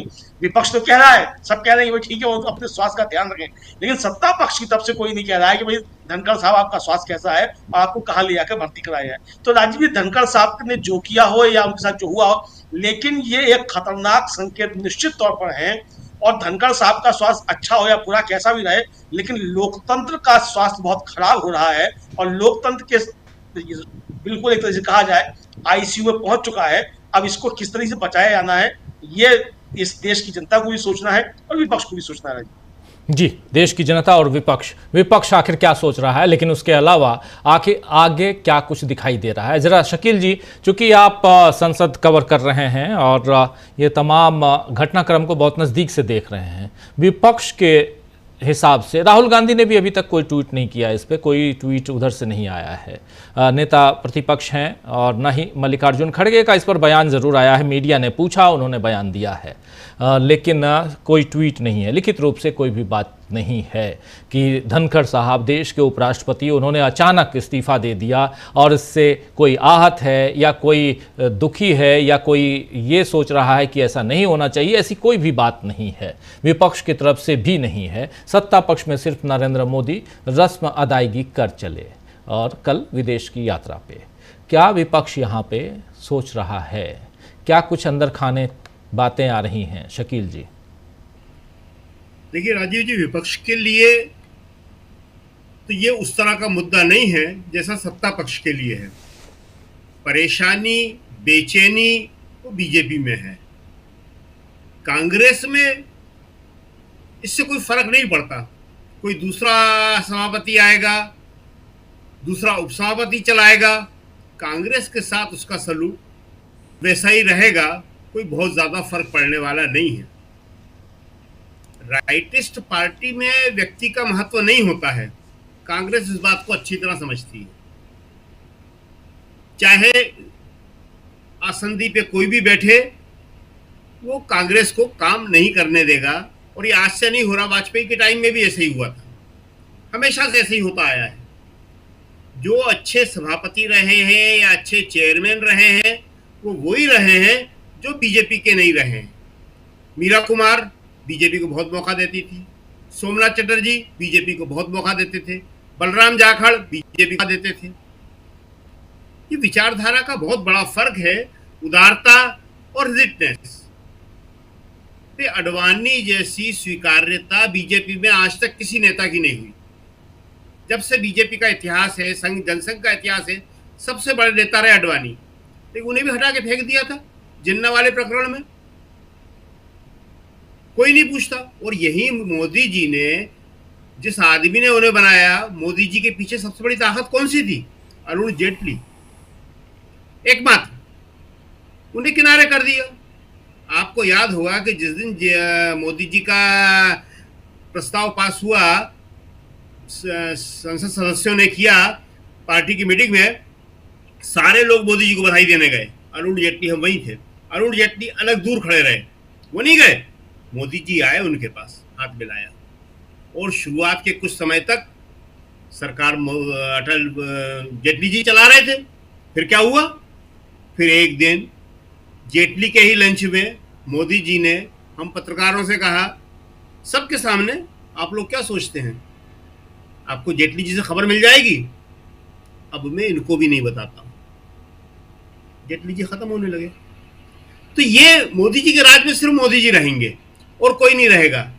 दूसरी बात, जो राष्ट्रपति का चुनाव है, हमें लगता है कि वो होगा, क्योंकि किसी एक आदमी को और मौका देना मोदी जी के लिए अच्छी बात होगी, कोई बुराई नहीं है उसमें। और जहां तक हरिवंश की बात है, तो उपसभापति के रूप में भी वो ऐसी सेवाएं करते रहेंगे। अगर खाली उन्हें संसद सदस्य रहने दिया जाए राज्यसभा का, तब भी वो ऐसी सेवा करते रहेंगे। अभी बताया गर्ग साहब ने हरिवंश जी से, हरिवंश जी जिस ग्रुप में हम काम करते थे टाइम्स ऑफ इंडिया में, उसमें ही हरिवंश जी थे। बहुत लंबा साथ रहा है उनके साथ में। तो हरिवंश जी अपनी सेवा भाव में कोई कमी नहीं रखेंगे, चाहे मोदी जी उन्हें किसी भी पद में रखें। और बीजेपी में वो क्या, आज हर आदमी जो है, जो कर रहा है, वो सब मोदी जी की सेवा में लगे हैं। तो इसलिए कांग्रेस में या विपक्ष में कोई बड़ा मुद्दा नहीं है। ये जरूर है कि सत्ता पक्ष में एक खलबली है, एक बेचैनी का माहौल है, क्योंकि किसी ने भी नहीं सोचा था कि इतनी सेवा करने वाले आदमी के साथ ये हो जाएगा। और जब इतनी सेवा करने वाले आदमी से इस्तीफा ले लिया जाता है, उससे दिला दिया जाता है, और उसके बाद मोदी जी ट्वीट करते हैं कि हमने आपको बहुत दिया। ये शब्द नहीं बोलते, लेकिन बिटवीन द लाइंस यही है शब्द। मोदी जी कहते हैं कि आपको सब कुछ दिया हमने, एहसान किया, और तुम या आप एहसान फरामोश निकले। बहुत अपमानजनक है, बहुत निर्मम ट्वीट है वो मोदी जी का। आप कह रहे हैं एक ही ट्वीट किया, वो एक ही ट्वीट जो है वो धनखड़ जी से हजम नहीं होगा। अगर उनमें सतपाल मलिक जैसी रीढ़ की हड्डी की बात कर रहे थे, भी आप ही ने दिखाया कि मेरी रीढ़ की हड्डी पे लोग बात करते हैं, वो रीढ़ की है जगदीप धनखड़ में, उन्हें सतपाल मलिक जैसा जवाब देना चाहिए मोदी जी को। लेकिन डर का माहौल है, भय का माहौल है। उस डर के और भय के माहौल में आज कौन बोल सकता है सत्ता, क्योंकि उनके पास होने उनका सर जाता है लोगों के बीच में। लेकिन और कोई ऐसा बोल पाएगा, मुश्किल लगता है। लेकिन सवाल जहां तक कांग्रेस का है, तो कांग्रेस में इसको लेके एक आम संतोष की स्थिति है, ठीक ठाक स्थिति है, और वो जानते हैं कि कोई फर्क पड़ने वाला नहीं है। आप किसी को भी या सभापति बना के बिठा दो, उपसभापति बना दो, उनका व्यवहार हमारे साथ ऐसे ही रहेगा। लेकिन कांग्रेस एक बात जरूर कह रही है, एक बात जरूर समझ रही है कि ये मोदी जी की जो व्यवस्थाएं हैं, जो उनकी मजबूत पकड़ कहलाती है, उसकी कमजोरी जाहिर हो रही है। और अब ये मोदी जी के लिए वाटरलू साबित हो सकता है। यहां से मोदी जी के लिए बिहार चुनाव, अगर बिहार चुनाव में विपक्ष जीत गया, तेजस्वी जीत गए, तो आप इस बात को निश्चित मानिए कि जो लोग अभी तक नहीं बोल रहे हैं, उन सबकी आवाजें आने लगेंगी। आवाजें अब भी आ रही हैं, लेकिन थोड़े धीमे से। धनखड़ का इस्तीफा मामूली इस्तीफा नहीं है। हर जगह आवाज आ रही है कि भाई धनखड़ से अगर ये कहा जा रहा है कि कुछ तकनीकी गलती हुई है जी, जो उन्होंने स्वीकार कर लिया, महाभियोग का मामला 2 जजों के ऊपर या 1 जज के ऊपर, तो ये हो सकता है मिसअंडरस्टैंडिंग का मामला हो। ये ऐसा मामला नहीं है जिसके बाद में आप उनको जलील करते। जी, कहा यह जा रहा है कि धनखड़ को जलील किया गया, उनका अपमान किया गया, और आहत भाव से ये इस्तीफा हुआ है। तो ये जो है बहुत गंभीर बात है, और बीजेपी का हर आदमी ये कह रहा है कि कल हमारे साथ भी ऐसा हो सकता है। जी राजीव जी, चलिए देखते हैं आगे। बीजेपी के लोग सतर्क रहें, लेकिन सवाल ये उठता है कि जगदीप धनखड़ को इसका इस्तीफा लेकर क्या यहाँ फायदे में है नरेंद्र मोदी की सरकार? क्या राज्यसभा के अलावा और भी बहुत कुछ जगहों पर फायदे में बीजेपी रहेगी क्या, ये देखना होगा। धनखड़ साहब एक नहीं बल्कि दो महाभियोग लाना चाहते थे, ये खबर भी चल रही है। 2 महाभियोग, 2 इम्पीचमेंट, एक जस्टिस यशवंत वर्मा और दूसरे जस्टिस यादव, शेखर यादव। शेखर यादव का इम्पीचमेंट यानी महाभियोग बीजेपी नहीं चाहती, लेकिन क्या सचमुच ऐसा था या इसके पीछे कुछ और कहानी है? कल रात से लगातार प्रशांत टंडन जी और अकेले प्रशांत जी ही हैं जो अब खबर बाहर आ रही है, जो बता रहे हैं कि मामला जो है वो इम्पीचमेंट का है। यशवंत वर्मा के इम्पीचमेंट से बात जो है वो बिगड़ी है और ये बात अब खबरों में चल रही है। प्रशांत जी खबरों में वही कि एक नहीं बल्कि 2 इम्पीचमेंट लाना चाहते थे, यहाँ नाराज़गी थी। नाराज़गी जो भी रहे, थोड़ा सा इस पे आप अपनी बात रख सकते हैं, लेकिन इसके आगे चूंकि इस पे हम लोग बहुत मंथन कर चुके हैं, क्या कारण था, अब उससे बाहर निकल चुकी है बात यहाँ पहुँच चुकी है जिस दिशा में गर साहब बात कर रहे थे और जिस दिशा में शकील अख्तर जी अभी बात कर रहे थे और अमलेंदु उपाध्याय जी अपनी बात रख रहे थे। तो इसलिए थोड़ा अब आगे चलते हैं और ये समझने की कोशिश करते हैं कि यहाँ से कितना आसान होगा राज्यसभा का संचालन। हरिवंश अगर जब तक हैं या वही रहते हैं, उपसभापति के रूप में सभापति का कार्यभार अगर वो संभालते हैं, तब भी कितना आसान होगा उनके लिए राज्यसभा में बिलों को पास करना और नरेंद्र मोदी के हिसाब से, उनकी सरकार के हिसाब से आगे काम करना। प्रशांत जी थोड़ी सी बात कर लेते हैं शेखर यादव, जस्टिस शेखर यादव की, क्योंकि जो कल संकेत आया और आज अगर जगदीप धनखड़ का इस्तीफा नहीं होता तो क्या हो रहा होता राज्यसभा में, जरा इसको सोचा जाए। जस्टिस शेखर यादव के भी विपक्ष ने प्रस्ताव दिया, उसमें एक सिग्नेचर वेरीफाई नहीं हुआ था। कल जगदीप धनखड़ जी ने ये कहा था कि वो सिग्नेचर कल तक मैं वेरीफाई करवा लूंगा और वेरीफाई होगा तो उसको भी एडमिट कर लूंगा। ये बड़ा मुश्किल होता बीजेपी के लिए, और जो मुश्किल वो छोड़ गए, अब उसको हरिवंश नारायण सिंह को साफ करना पड़ेगा बहुत सारी चीजें। देखिए राज्यसभा में या कहीं पे भी वो प्रस्ताव आता है तो मौजूद सांसदों के 2/3 पे वो प्रस्ताव पास होता है। राज्यसभा में 2/3 नहीं है एनडीए के पास। 12 जो नॉमिनेटेड है उनको मिला लें तो भी 2/3 नहीं है, तो ये प्रस्ताव ही गिर जाता अगर विपक्ष जो है सजग होता तो वो एक मुश्किल में डाल के लोकसभा में ये काम आसान होता। लेकिन जगदीप धनखड़ क्यों चाहते थे ये काम, उनका एक विशेष इंटरेस्ट था इस पूरे मामले में और जुडिशरी पे खासकर। वो कमेटी वो बनाते, जो जयराम रमेश से कहा ना कि उन्होंने कहा था कि कल हम कमेटी अनाउंस करेंगे, कुछ अनाउंस करेंगे बड़ा जुडिशरी को लेकर, तो वो कमेटी अनाउंस करते, उस कमेटी में अपनी पसंद के जज रखते, तब वो खुला खेल खेलते सरकार के साथ। लेकिन वो मोदी साहब ने होने नहीं दिया या सरकार ने होने नहीं दिया। एक बहुत साफ संकेत है जो गर्ग साहब ने कहा और शकील जी ने भी कहा कि अगर आप आवश्यकता से अधिक झुकेंगे और आप चाटुकारिता के स्तर तक जाएंगे तो ये बहुत ही महीन धार पे आप चल रहे हैं। एक गलती हुई और ये रुथलेस तरीके से आपको हटाया जाएगा, आपके साथ बर्ताव होगा। ये तमाम ऐसे लोगों को सोच लेना चाहिए जो इस काम में लगे हुए हैं, इस लालच में कुछ मिल जाएगा, या जो लोग ऑलरेडी लगे हुए हैं उनको। ये बीजेपी के अंदर की पॉलिटिक्स है, उनकी सत्ता का, उनके काम दाम का कैरेक्टर यही है, उसका चरित्र यही है, तो उसको हम ठीक नहीं कर सकते। ये दक्षिणपंथी राजनीति का एक शगल है, जैसे शकील जी ने कहा।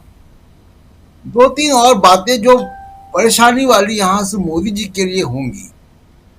एक तो इस्तीफा हो गया है और उसका परसेप्शन बड़ा खराब हो जाएगा।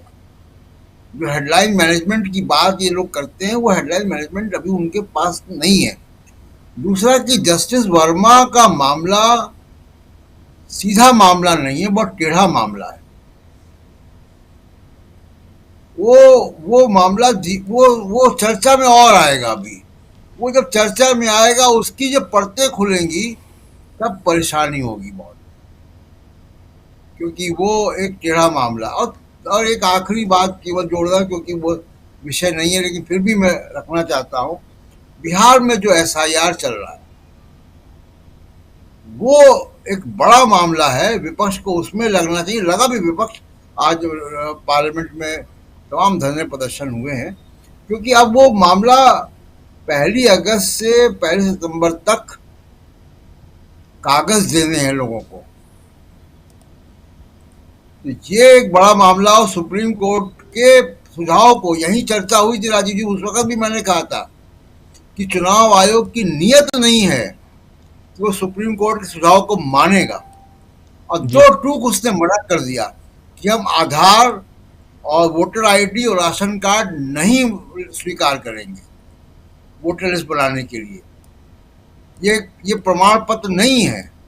इतना दो टूक सुप्रीम कोर्ट को अगर चुनाव आयोग कह रहा है तो उसकी मंशा, उसकी नीयत पर हमको बात करनी चाहिए, क्योंकि वो चाहता क्या है। बिल्कुल उस पर बात होगी जी, उस पर बिल्कुल बात करेंगे। 52,30,126 मतदाताओं के नाम कट गए हैं घोषित तौर पर। आज अभी शाम को जब प्रेस विज्ञप्ति आई है इनकी चुनाव आयोग की, और उसमें साफ साफ कहा गया 52,30,126 यानी 52,30,126 मतदाताओं के नाम कट गए हैं। 6.62% मतदाताओं के नाम कट गए हैं, क्योंकि वो या तो इस दुनिया में नहीं रहे, या वो कहीं और शिफ्ट हो गए हैं, या वो मिले ही नहीं, फाइंड आउट नहीं कर पाया चुनाव आयोग। इसलिए ये 7,89,69,844 मतदाताओं के नाम हैं, जिनमें से 7,68,34,228 यानी 97.30% ऑलरेडी कवर कर चुका है चुनाव आयोग। 28 तारीख को इस पर सुनवाई होनी है। हलफनामा कल पेश कर चुका है चुनाव आयोग, और हलफनामे में कहा है,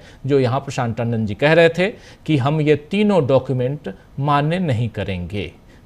सीधे शब्दों में यहाँ वही है। उस पर भी बात हम लोग लगातार करते आए हैं, आगे भी करेंगे। एक सबसे गंभीर बात, गंभीर चुनौती जो है इस देश के सामने है, जगदीप धनखड़ का अचानक इस्तीफा। उस इस्तीफे के बाद की तस्वीर क्या बनती है, इस पर हम चर्चा कर रहे हैं। राज्यसभा के अंदर की तस्वीर क्या होगी, राज्यसभा से बाहर की तस्वीर क्या होगी।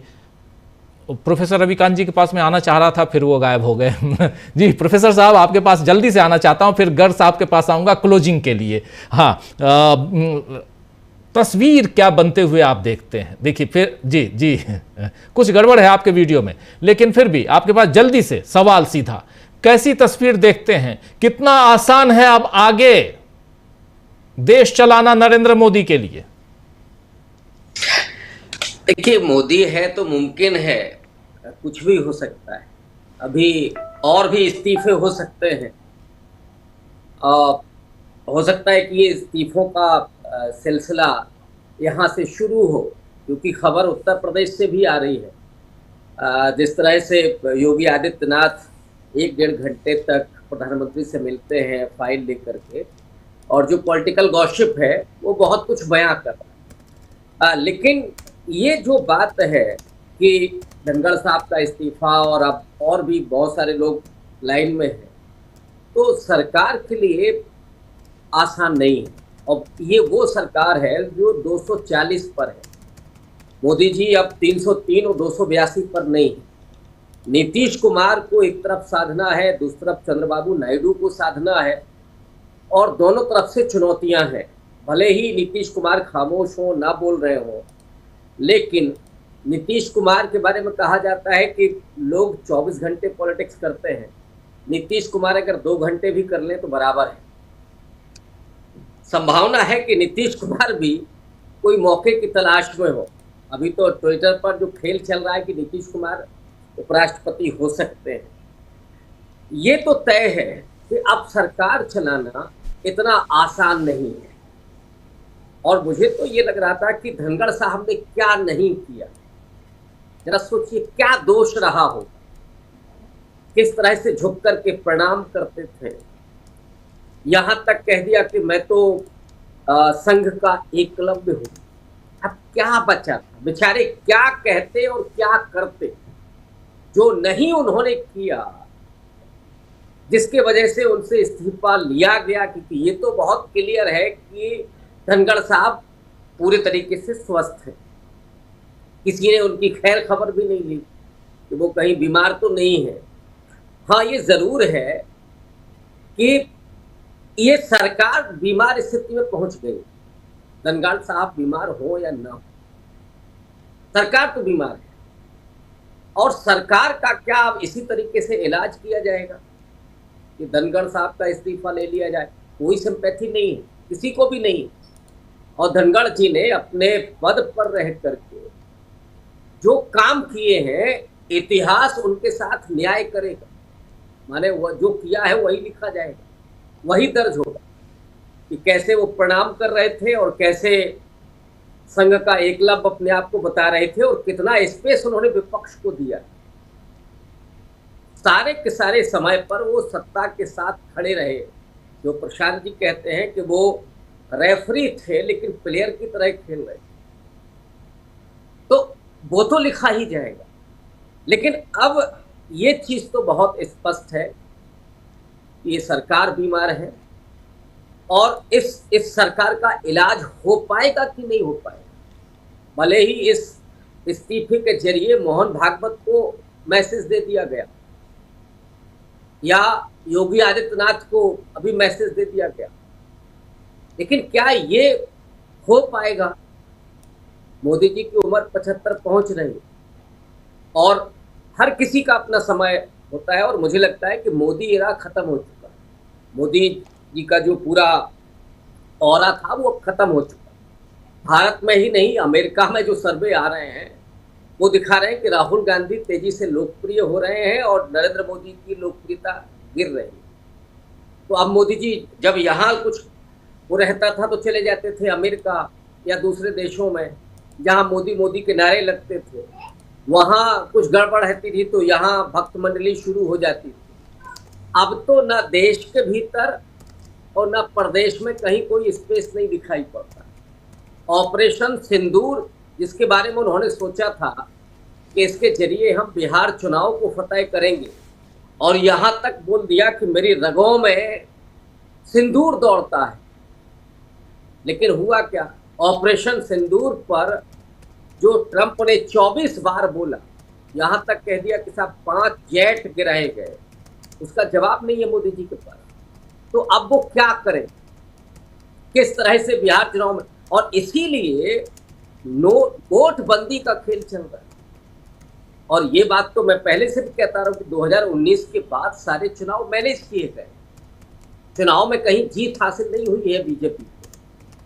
बिहार चुनाव में भी वही पूरी जद्दोजहद चल रही है कि किसी तरीके से हम जो विपक्ष के समर्थक वोटर्स हैं उनके नाम उड़ा दें और जो हमारे सपोर्टर हैं जो नहीं भी हैं उनके नाम, जो फर्जी वोटर्स जो महाराष्ट्र में राहुल गांधी ने आरोप लगाया था, जिसको चुनाव आयोग आज भी जस्टिफाई नहीं कर पाया, आज भी नहीं दे पाया कि ये तथ्य है, वही खेल यहाँ पे भी चल रहा है। और सदन में विपक्ष जिस तरह से इस मुद्दे को लेकर के मुखर है, वो इस बात को बताता है कि ये अंतिम घड़ी है जी। अब सरकार के पास जितने भी जो चाणक्य नीति कही जाती है, साम दाम दंड भेद, सारी पोल पट्टी खुल चुकी, जनता में भी अब वो भरोसा नहीं रह गया है, लोग भी समझ गए हैं। आप किन्हीं 4 लोगों से बात कीजिएगा तो 3 इस समय सरकार के विरोध में मुखर होकर के बोलते हुए नजर आएंगे। कोई एक आध आपको दिखेगा, वो भी कहेगा कि हाँ ठीक है लेकिन बेरोजगारी तो है, हाँ थोड़ी शिकायत महंगाई पर है, लेकिन वैसे ठीक है। तो ये आपको भाव दिखेगा। तो इस देश का नैरेटिव बदल गया है, इस देश का मिजाज बदल गया है और ये देश ऐसा है जो ज़्यादा टॉलरेट नहीं करता। जो ये सोचते थे कि साहब हम 50 साल तक राज करेंगे।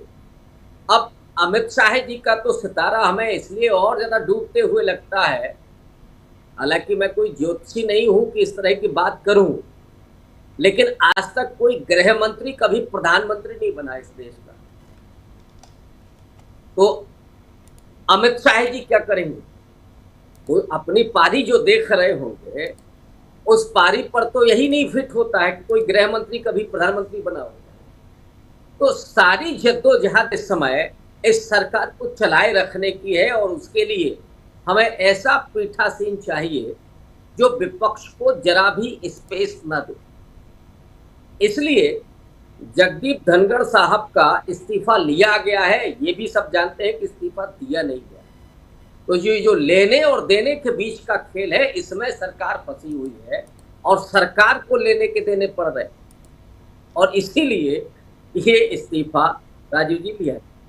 जी गर साहब के पास आना चाहता हूं क्लोजिंग कमेंट के लिए। गर साहब को जरा स्क्रीन पे ले आइए। हाँ गर साहब, सवाल यह है कि क्या अब नरेंद्र मोदी इस इस्तीफे के बाद ज़्यादा निश्चिंत होंगे? क्या भागवत पर इसका प्रभाव पड़ेगा इस इस्तीफे का? क्या इसका चुनाव पर भी, बिहार चुनाव पर भी प्रभाव पड़ेगा? ये 3 सवाल आपके सामने। देखिए, मैं 3 सवालों के जवाब तो देता हूँ, और 3 के मैं अपनी तरफ से देता हूँ। जी प्लीज, आपके पास टाइम है तो प्लीज बिल्कुल प्लीज दीजिए। देखिए, एक रेफरेंस आया सत्यपाल मलिक का,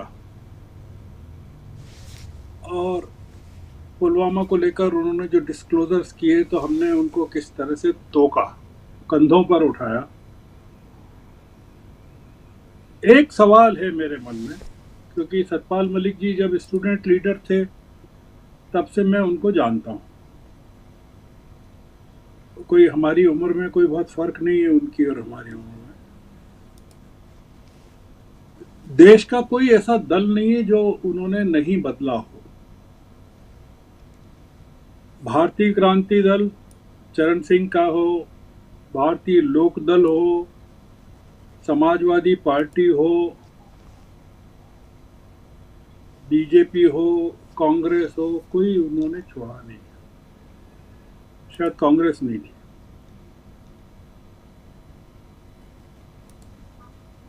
हमारे ये जो धनखड़ जी हैं, ये भी कई पार्टियों में रहे हैं। दोनों एलिट जाट, जो काफी संपन्न जाटों में उनकी गिनती है।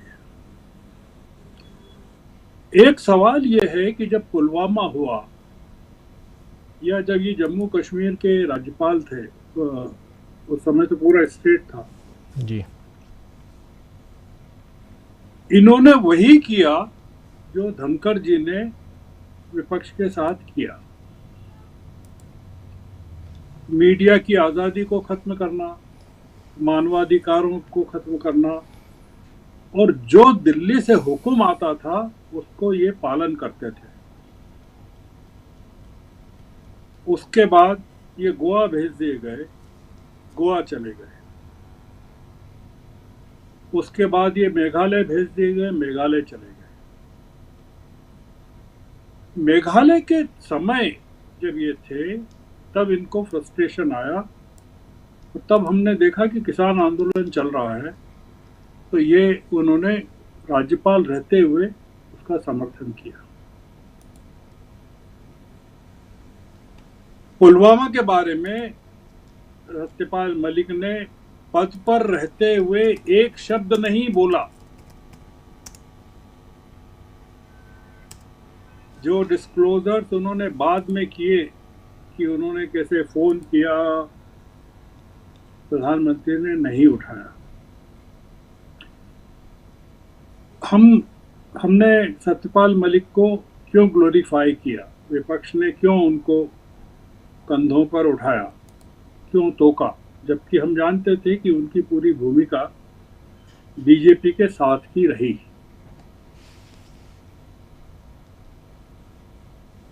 ये एक स्ट्रेटेजिक मूव होता है कि आप एक आदमी जो नाराज है उसको कैसे इस्तेमाल करते हैं सत्ता प्रतिष्ठान के खिलाफ। मैं उसकी डिटेल में नहीं जाना चाहता। ये बहस इसलिए है कि धनखड़ जी के प्रति सहानुभूति क्यों होना चाहिए, तो फिर जी। सवाल ये है कि सतपाल मलिक के प्रति क्यों होना चाहिए। जी। दूसरा, हमारे ये जो रविकांत जी है, उन्होंने बहुत अच्छी बात कही पॉपुलरिटी को लेकर, और हम सब लोग ओवर कॉन्फिडेंट हैं राहुल गांधी की पॉपुलरिटी को लेकर और विपक्ष के कॉन्फिडेंस को लेकर। दुनिया के तानाशाही मुल्कों में मैं नाम ले सकता हूं, जिन लोगों ने विरोध किया वो सत्तारूढ़ दलों के शासकों से ज्यादा पॉपुलर रहे जनता के बीच में। अगर आप देखें बेलारूस का, देखें कि इलेक्शन को किस तरह से समाप्त किया गया, रूस में येवलिनी को किस तरह से मार डाला गया। ये टाइम नहीं है, नहीं तो मैं बहुत सारी बातें करके बता। हुकूमतें जब उनको लगता है कि बहुत असुरक्षित हो रही हैं और उनको सत्ता से हटाया जा सकता है और विपक्ष पॉपुलर हो रहा है जनता के बीच में, तो वो सत्ता को बचाने के लिए किसी भी हद तक जा सकती है। पॉपुलरिटी एक अलग चीज है और सत्ता के पास जो हिंसा की ताकत है वो अलग चीज है।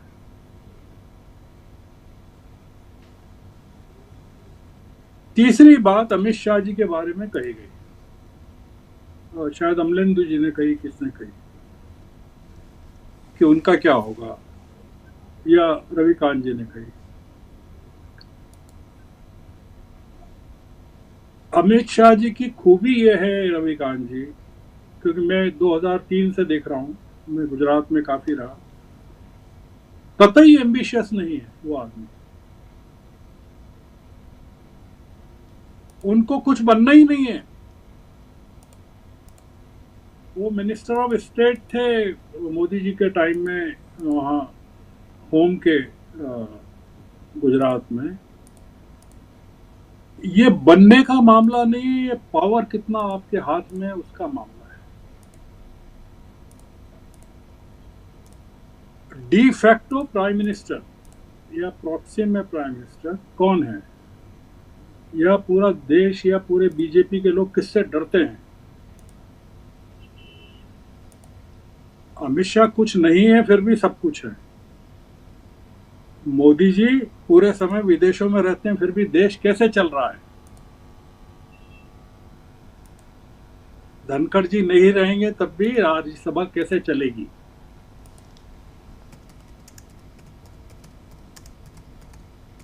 तो ये जो 2-3 पॉइंट्स निकले थे बातचीत से, तो मैंने सोचा कि थोड़ा सा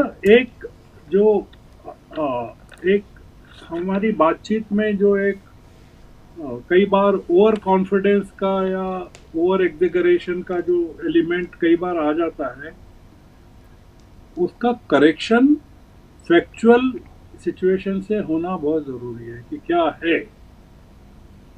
ये जो मोदी जी हैं, जितना ज़्यादा असुरक्षित होंगे उतने ज़्यादा पावरफुल होते जाएंगे।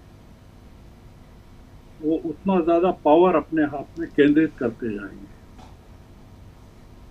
उनको एक क्षण के लिए लगा कि धनखड़ के कारण सत्ता में इनसिक्योरिटी आ रही है, तो आपने देखा कि क्या हुआ। वफादार है काफी धनखड़ जी, क्या हुआ? आप अगर देखें मंत्रिमंडल में गडकरी जी की क्या पोजीशन है, योग्य होंगे, सब कुछ होगा, संघ के नजदीक हैं काफी। आपने पूरे धनखड़ प्रकरण में उनको देखा किसी मीटिंग में पार्टिसिपेट करते हुए? कौन थे? 5 लोग, 6 लोग, कौन है? ये जो पावर स्ट्रक्चर है वो करने का मेरे पास, मैं कोई सुझाव नहीं दे सकता, मेरे पास कुछ नहीं है। मैं केवल जो पढ़ता हूँ, समझता हूँ, दूसरे देशों का अनुभव है, वो उसके आधार पर मैं अपने कुछ विचार बनाता हूँ। इसलिए मैं कुछ सजेस्ट नहीं कर रहा हूँ, पर मैं जो कह रहा हूँ कि मोदी जी को कमजोर समझने की गलती नहीं करना चाहिए जी।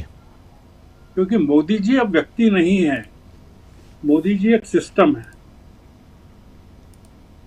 और उस सिस्टम को प्रोटेक्ट करने के लिए हजारों लाखों लोग हैं जो इस सिस्टम के एग्जिस्टेंस पर जिंदा हैं। कि वो सिस्टम ही कोलैप्स कर जाएगा तो वो हजारों लाखों लोगों का क्या होगा, यूनिवर्सिटीज के वाइस चांसलर्स का क्या होगा। रविकांत जी जहां पढ़ाते हैं वहां ढेर सारे लोग जो अपॉइंट हुए हैं उनका क्या होगा, वो टेक्स्ट बुक कॉरपोरेशंस का क्या होगा, एनसीईआरटी का क्या होगा। ये कोई ये मोदी जी नहीं है। ये मोदी जी, अब अगर मैंने जैसे कहा, मोदी जी विदेश रहते हैं पर देश वैसे ही चलता है जैसे मोदी जी हैं कि नहीं है। अब मोदी जी ने अपना जो सिस्टम है ऑटोक्रेसी का, उसको ऑटो मोड में डाल दिया है जी, जिसमें एब्सेंटी लैंडलॉर्ड होता है ना, कि वो गांव में नहीं है पर उसकी जमीन पर खेती भी होती है, फसल भी होती है, फसल का उसको हिस्सा भी मिल जाता है। एब्सेंटी लैंडलॉर्ड को, मजदूर को कुछ नहीं मिलता है। तो इसलिए मैं थोड़ा सा ये डिस्कशन को मैंने सीरियस बना दिया, तो माफ करेंगे। नहीं, सीरियस नहीं, बहुत इंपॉर्टेंट है। अलग अलग पहलुओं को यहाँ उस पर चर्चा होनी भी चाहिए गर साहब, इसलिए तो आपकी जो बात होती है वो थोड़ा अलग हटके जरूर होती है, लेकिन जरूरी है। मैं इसको खतरे की घंटी के तौर पे देखता हूँ, पूरे धनखड़ प्रकरण को बहुत बड़ी एक अलार्म की तरह। जी बिल्कुल बिल्कुल, आप सही कह रहे हैं। एक अलार्म की तरह, एक खतरे की घंटी की तरह इसे देखा जाए, इसलिए क्योंकि जगदीप धनखड़ से इस्तीफा लेना और उसके बाद क्या यहां से एक सवाल, छोटा सा सवाल गर साहब, क्या यहां नरेंद्र मोदी की निश्चिंतता जो है वो बढ़ गई इस इस्तीफे के बाद?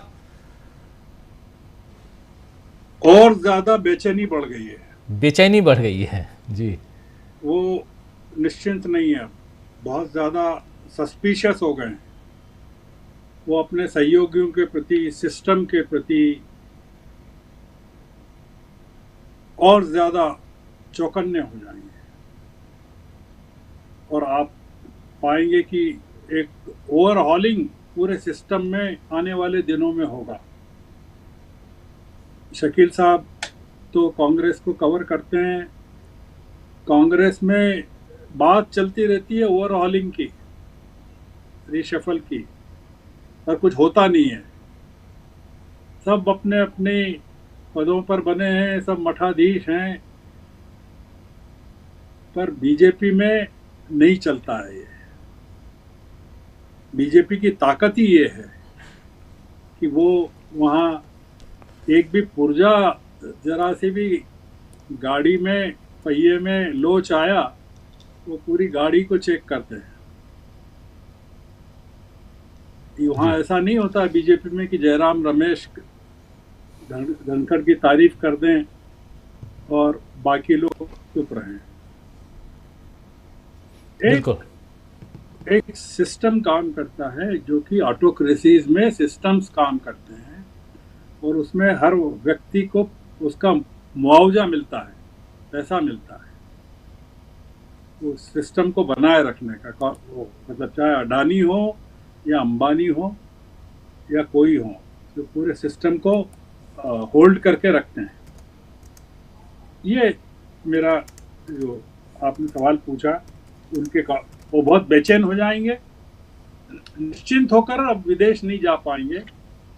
अब नहीं जाएंगे तो बहुत बदनामी होगी, इसलिए कि भाई देश बहुत असुरक्षित होगा, इसलिए मोदी जी ने यात्रा कैंसिल कर दी या दिन काट दिए। तो जाएंगे निश्चित होकर, पर आपको उनके लौट के आने की प्रतीक्षा करना चाहिए कि वो लौट के आके क्या करते हैं। जी। जब वो 28 को आएंगे और सोमवार का दिन होगा, उसके बाद मोदी जी के लिए संसद का सत्र प्रारंभ होगा और तभी सुप्रीम कोर्ट का बिहार के वोटर्स लिस्ट रिवीजन का के बारे में व्यवस्था भी आएगी। तो देश की राजनीति, जितने नंबर्स आपने बताए कि बाहर कर दिए हैं, वो बाहर ही रहेंगे कि अंदर आएंगे, ये सब आप 28 तक भूल जाइए, मोदी जी के लौटने तक। जी बिल्कुल बिल्कुल, इंतजार रहेगा मोदी जी के विदेश से लौटने का, और उसके बाद इंतजार रहेगा 28 तारीख को जब SIR पर सुप्रीम कोर्ट में, यानी स्पेशल इंटेंसिव रिवीजन जो बिहार में चल रहा है वोटर लिस्ट का, उस पर जो सुनवाई होनी है 28 तारीख को, उसका इंतजार रहेगा। और इंतजार रहेगा कि इधर धनखड़ साहब के इस्तीफे के बाद देश की सियासत किस दिशा में जा रही है, इसका इंतजार रहेगा। हम चर्चा आगे भी जारी रखेंगे। इस चर्चा को यहीं समाप्त करने की इजाजत चाहता हूं। बहुत बहुत शुक्रिया गर साहब आपका, बहुत बहुत शुक्रिया शकील जी आपका, बहुत बहुत शुक्रिया प्रशांत जी, प्रोफेसर रविकांत जी, अमलेंदु उपाध्याय जी, आप सबका बहुत शुक्रिया, बहुत धन्यवाद। एक गंभीर चर्चा दोस्तों, और इस चर्चा में आखिर क्या कुछ हो रहा है, क्या कुछ होने वाला है। जगदीप धनखड़ साहब तो गए, लेकिन जगदीप धनखड़ की विदाई जिस ढंग से होनी चाहिए थी उस ढंग से आखिर क्यों नहीं हुई, ये एक बड़ा सवाल है। सियासी गलियारों में बहुत कुछ चल रहा है और वो छन छन कर जैसे जैसे हम तक आएगा, वो बातें आएंगी, हम आप तक पहुंचाएंगे। बहुत बहुत शुक्रिया आप सबका। डॉक्टर विनोद प्रकाश गुप्ता शलभ साहब कह रहे हैं कि गर्ग साहब जो कह रहे हैं वो सही है, पर मोदी सिस्टम भी टूट जाएगा, मोदी का अंत तो होना ही है। सेना भी सब देख रही है, मोदी का तख्ता पलट जाएगा और क्रूरता से पलटेगा, मोदी को देश का सामना करना पड़ेगा। डॉक्टर विनोद प्रकाश गुप्ता शलभ साहब की ये बात है। और शहीद नईम साहब कह रहे हैं गुड नाइट पैनलिस्टों को, सबको शुभ रात्रि। और AK हमारे साथ हैं, और पद्मालोचन साहू जी हमारे साथ हैं, और अशोक गंभीर साहब हैं। मोदी जी ने देश बर्बादी की तरफ, देश को बर्बादी की तरफ बढ़ाया है। असलम चिश्ती जी कह रहे हैं कि धनखड़ जी ने अपने कार्यकाल में अपने पद की गरिमा को जो नुकसान पहुंचाया, उसकी भरपाई में बहुत देर लगेगी।